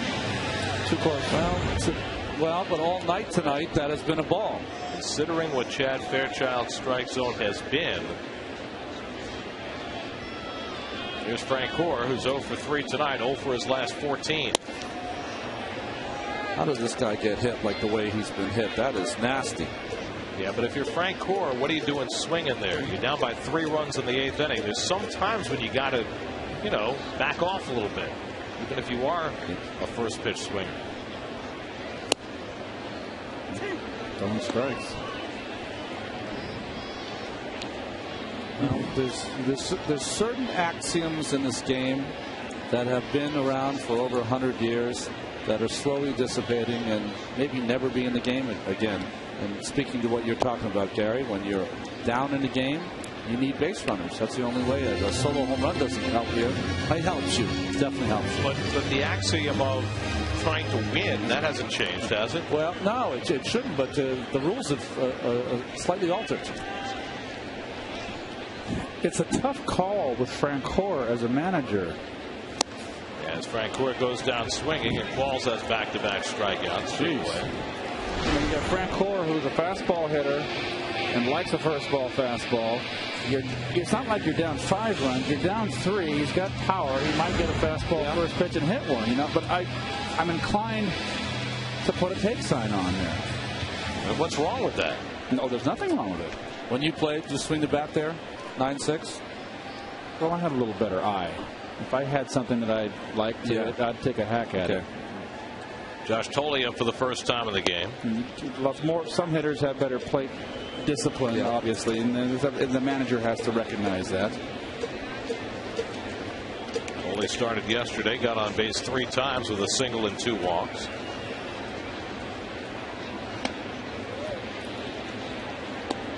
One and 1 to Josh. If Tolley can keep the inning going, Mike Hessman will come up to pinch hit.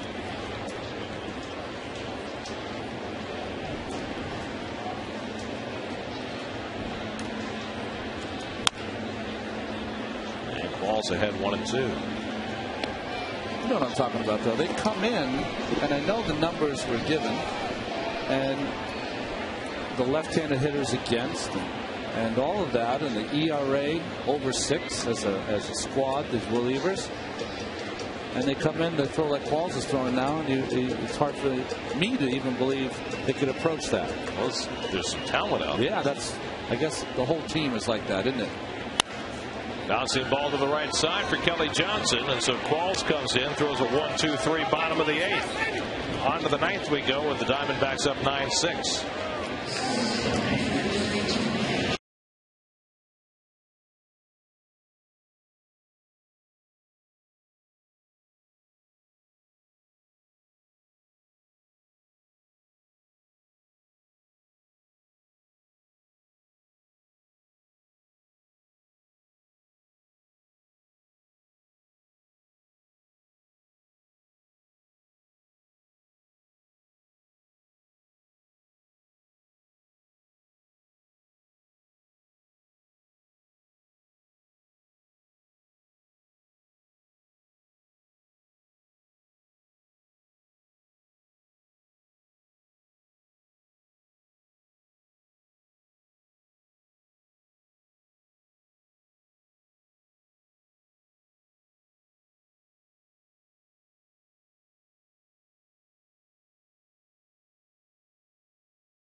Looking for a bounce-back performance. Yeah, this is an important inning for Pedro. I think, we've watched him of late struggle with his control.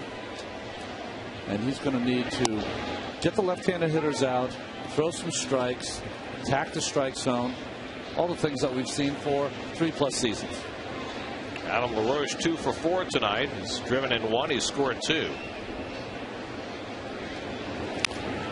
And Pedro gets ahead of him 0-2. Mike Pelfrey went the first 5 2/3, allowed 5 runs, 4 of them earned on 8 hits. Raul Valdez is on the hook. He gave up 4 runs on 4 hits without retiring a batter.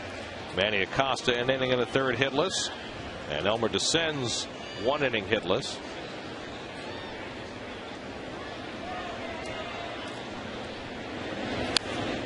Ooh, big rip. That's pretty impressive by Acosta, by the way. 4 punch outs. Mets will have 9, 1, and 2 in the batting order coming up in the bottom of the 9th. Pedro making his 58th appearance, on pace for more than 90 this year. And a breaking ball in for a call, 3rd strike. Nicely done by Feliciano for the first out. Big sweeper run. Starts you right at him. Almost behind him. Got the break, what, 3 feet? Yep. That'll kind of buckle you. So 1 out and nobody on. Here's Miguel Montero. Single, double, and homer. Doesn't have a triple this year. But if you're ever going to get a triple for a cycle, if you're not a triple sitter, this is the ballpark to do it. It's not a Molina-like cycle, but it would be close. Molina did it at Fenway Park. Hit it in the only part of that ballpark where he could even think about getting a triple, back in the triangle in center field. There are a lot more triples waiting in this ballpark. Yeah. Mark Reynolds on deck. Mets had a player a few years ago named Eric Valent, and the Mets were playing in Montreal, and they were up big, and Valent came up in his last at bat, and he had a single, double, and home run. He hit a ball to right field that by all rights was a double, and he just decided to keep on running because they were winning by so much. Exactly. Right? And as it turned out, the Expos threw the ball around a little bit, and he got credit for a triple, and he got himself a cycle. Montero grounds out for the second out. No cycle for him. We'll check in with the studio, see what's coming up on Lincoln Mercury post-game live.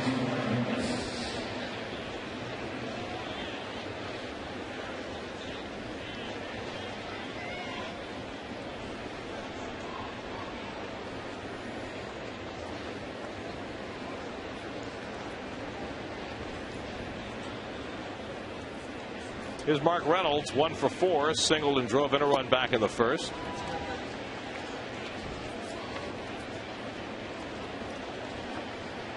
Well, the Mets, when they come up in the bottom of the 9th, will be trying to do something they have not done this season, and that is win a game that they've trailed after 8 innings.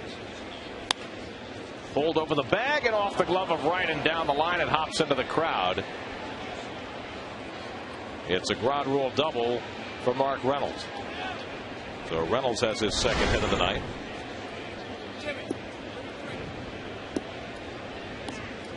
Just rolled up the glove of David. Watch the ump here, folks. Jeez. Holding onto his hat. Goodness. Bill Miller. Oh, goodness gracious. What's going on? Send him to the Dancing Bears. 13 hits for the Diamondbacks tonight. Here's Stephen Drew, who doubled in a run back in the third, and takes a hack at a sinker and fouls it off.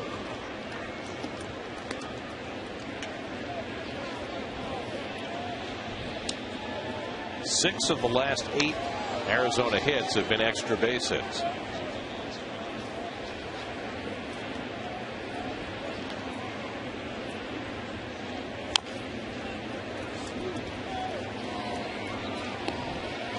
To Drew.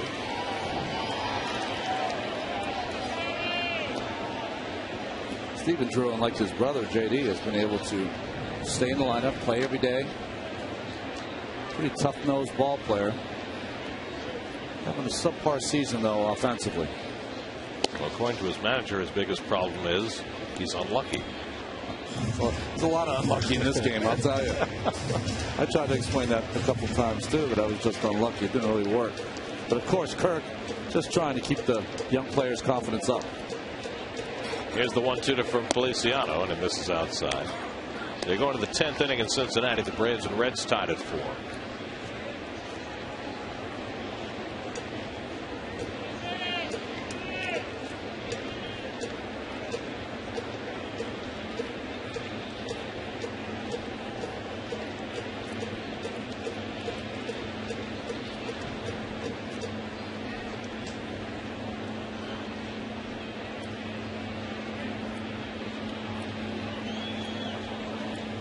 Two to Drew.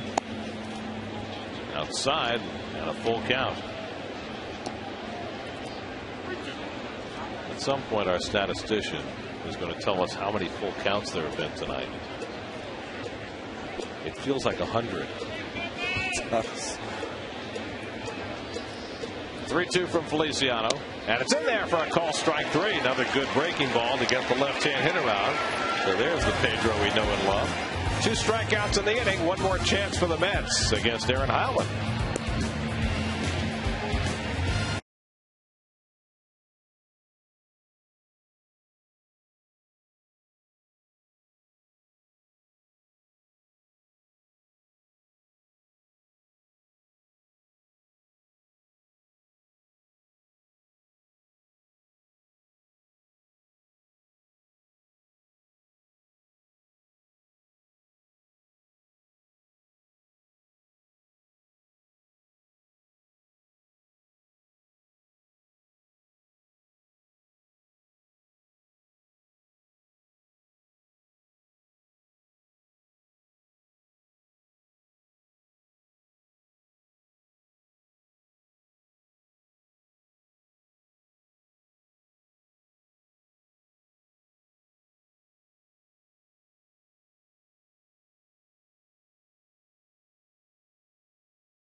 IOTV. Get the best in HD free with IOTV. By Heineken Lights, see the light.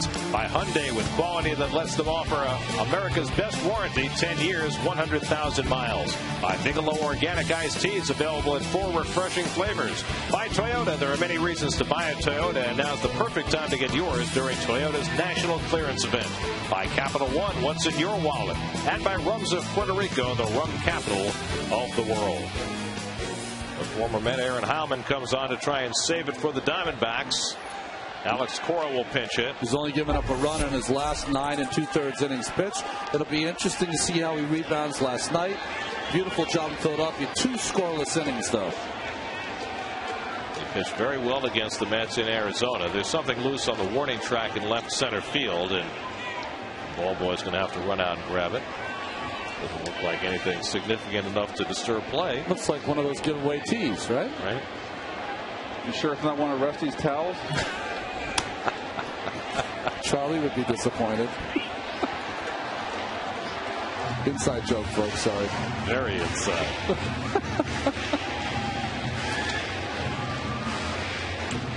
Aaron Howland got a rather chilly reception when he was introduced to the crowd. That fans with long memories. And Cora takes the first pitch fastball for a strike. It'll be Cora, then Jose Reyes, and Luis Castillo as the Mets try and get something started in the ninth. Mets are 0-38 this year when they trail after 8 innings. And look at the third baseman. They got to respect Cora. Potential drag bunt. Cora can drag. One, I think, the best drag bunter on the team. This would be a time to do it. The Diamondbacks have had only 18 saves this year. That's a major league low. Of course, they've only won 37 games. Aaron Howman has never had a save against his old team. Up and away to Cora, 2-1. Howman 3 saves this season in 7 opportunities. Trying to save it for Ian Kennedy. Went the first 6 innings, allowed 5 runs on only 3 hits. Blaine Boyer gave up a run in his inning, but Chad Qualls worked a 1-2-3-8. And Cora lifts one to left field, chasing Parra back a couple of strides. 1 out.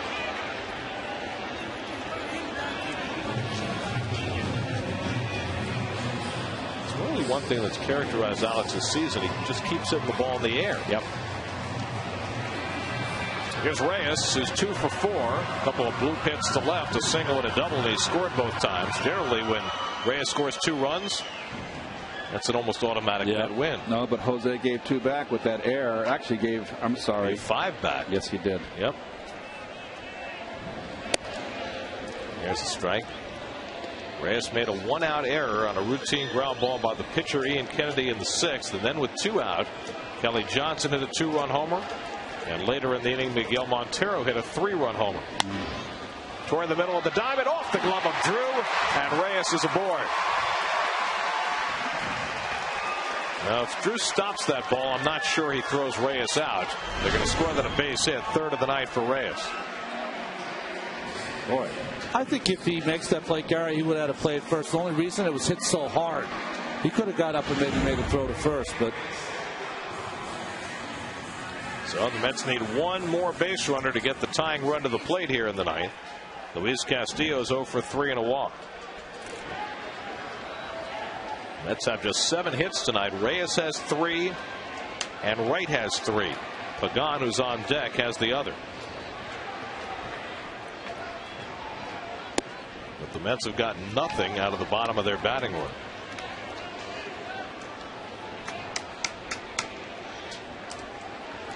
Five through 9 in the batting order for the Mets has gone 0 for 18.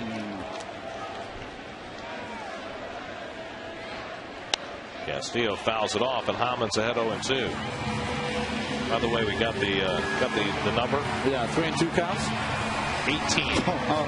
That's 18 full counts in 8.5 innings. It's absurd. Oh, jeez. What am I going to do about that, Gare? Get an umpire to call strikes. Now Castillo down in the count 0-2. And Howman comes inside. So that's 3 different Diamondbacks pitchers who have moved Met hitters off the plate tonight. How many Met pitchers have done the same? Yeah. None. Arizona's winning that war. 1 out and 1 on. And Castillo stays alive. Signature Aaron Howman changeup.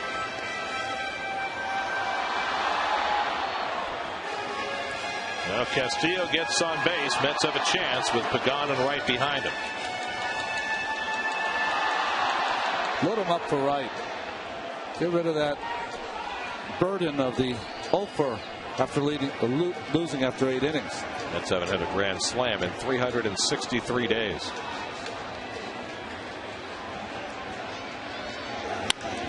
To center field, but Young is right there. And the Mets are down to their final out of the night. So 2 out with Reyes at first. And here is Pagan trying to keep the Mets working. Pagan drove in a run with a 2-out single in the 7th. 1 for 3 and a walk.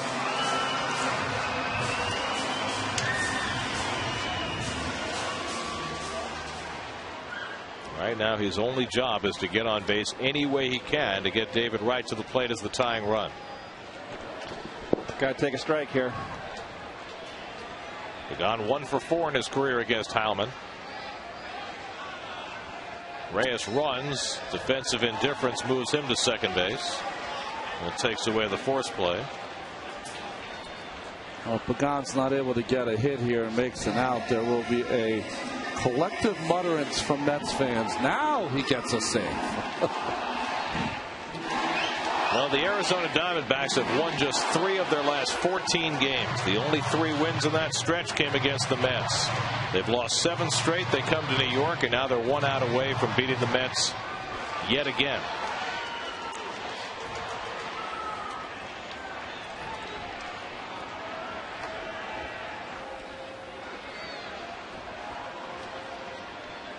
One to note to Pagan. And Angel takes the changeup up and away, 2-0. Figure he has to keep taking pitches till he has a strike here. Got to get on base. Give the big boppers a chance to tie it. Put a little pressure on Aaron.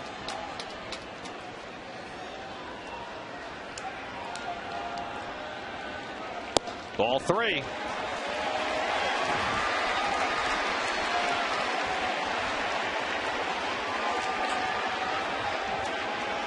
It's just like, here, down the pipe. Here, hit it.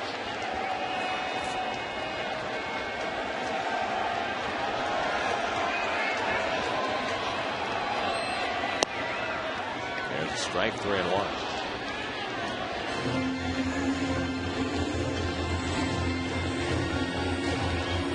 Mets were down 3-0, up 5-4, down 9-5, got it to 9-6, and now down to their final out of the 9th inning.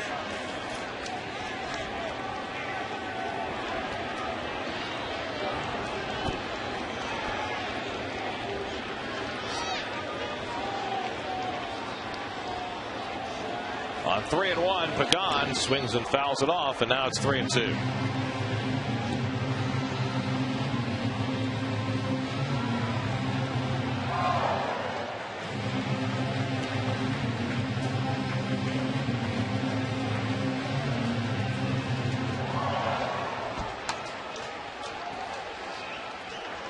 Allen has suffered his lowest moment in his career across the parking lot.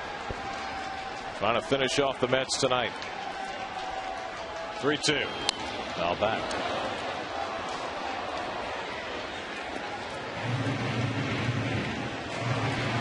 Jay Happ went 6 scoreless innings in his debut for the Astros tonight. How about that? Houston 5, Milwaukee nothing. So far, score 1 for Houston in that trade.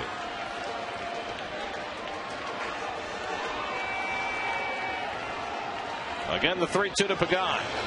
Foul back again. So Angel hanging tough.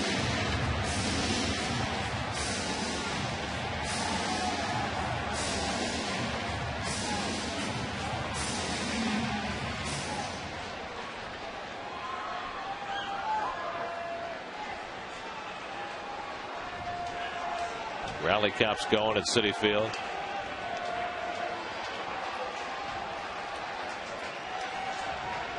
Eighth pitch of the at-bat coming to Pagan.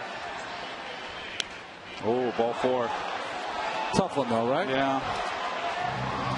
You're doing everything to have that swing about as short as you can. Foul off anything close. Hope he makes a mistake.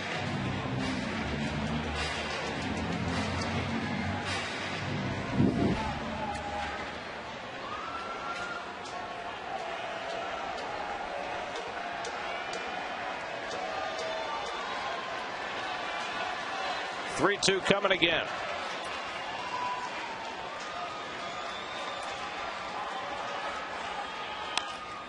And another foul ball. So it makes you, I'm sorry, Garrett, but it makes you wonder how Hamlin can throw 3 straight balls, fall behind 3-0, and now throw what, 6 or 7 balls for strikes.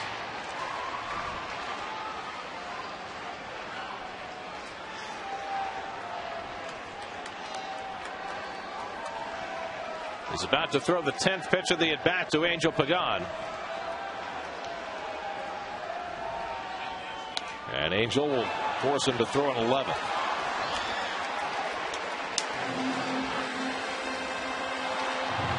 Quite a battle.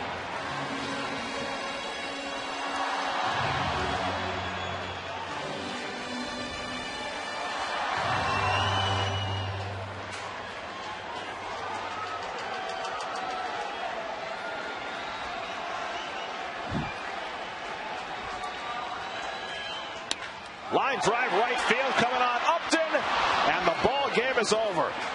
Howman gives up a bullet to Pagan, but that's enough to end it for the Diamondbacks, who've now beaten the Mets 4 straight times. They're only 4 wins in their last 15 games, as the Mets fall 9-6, and they're now again just a game over 500. Well, it was the Mets' inability early. Mike Pelfrey now in his last 6 starts has given up 28 runs and 25 in the 3rd innings pitched. Tough night for Frank Core. The Diamondbacks now in 4 games have scored 29 runs against the Mets. And this bullpen that has struggled for Arizona all year long, the Mets have only scored 1 run in the last 11 innings pitched by the bullpen. 5 for 38 against that bullpen with 4 singles. Well, 13 hits by the Diamondbacks. The Mets made 2 errors, 1 crucial. Jose Reyes error in that 5-run 6th when they scored 5 on 2 home runs. The Mets waste a huge night from David Wright with 2 home runs and 5 runs batted in. David now with 74 runs batted in for the year. But the Diamondbacks win it 9-6. The Audi game summary back in just a moment.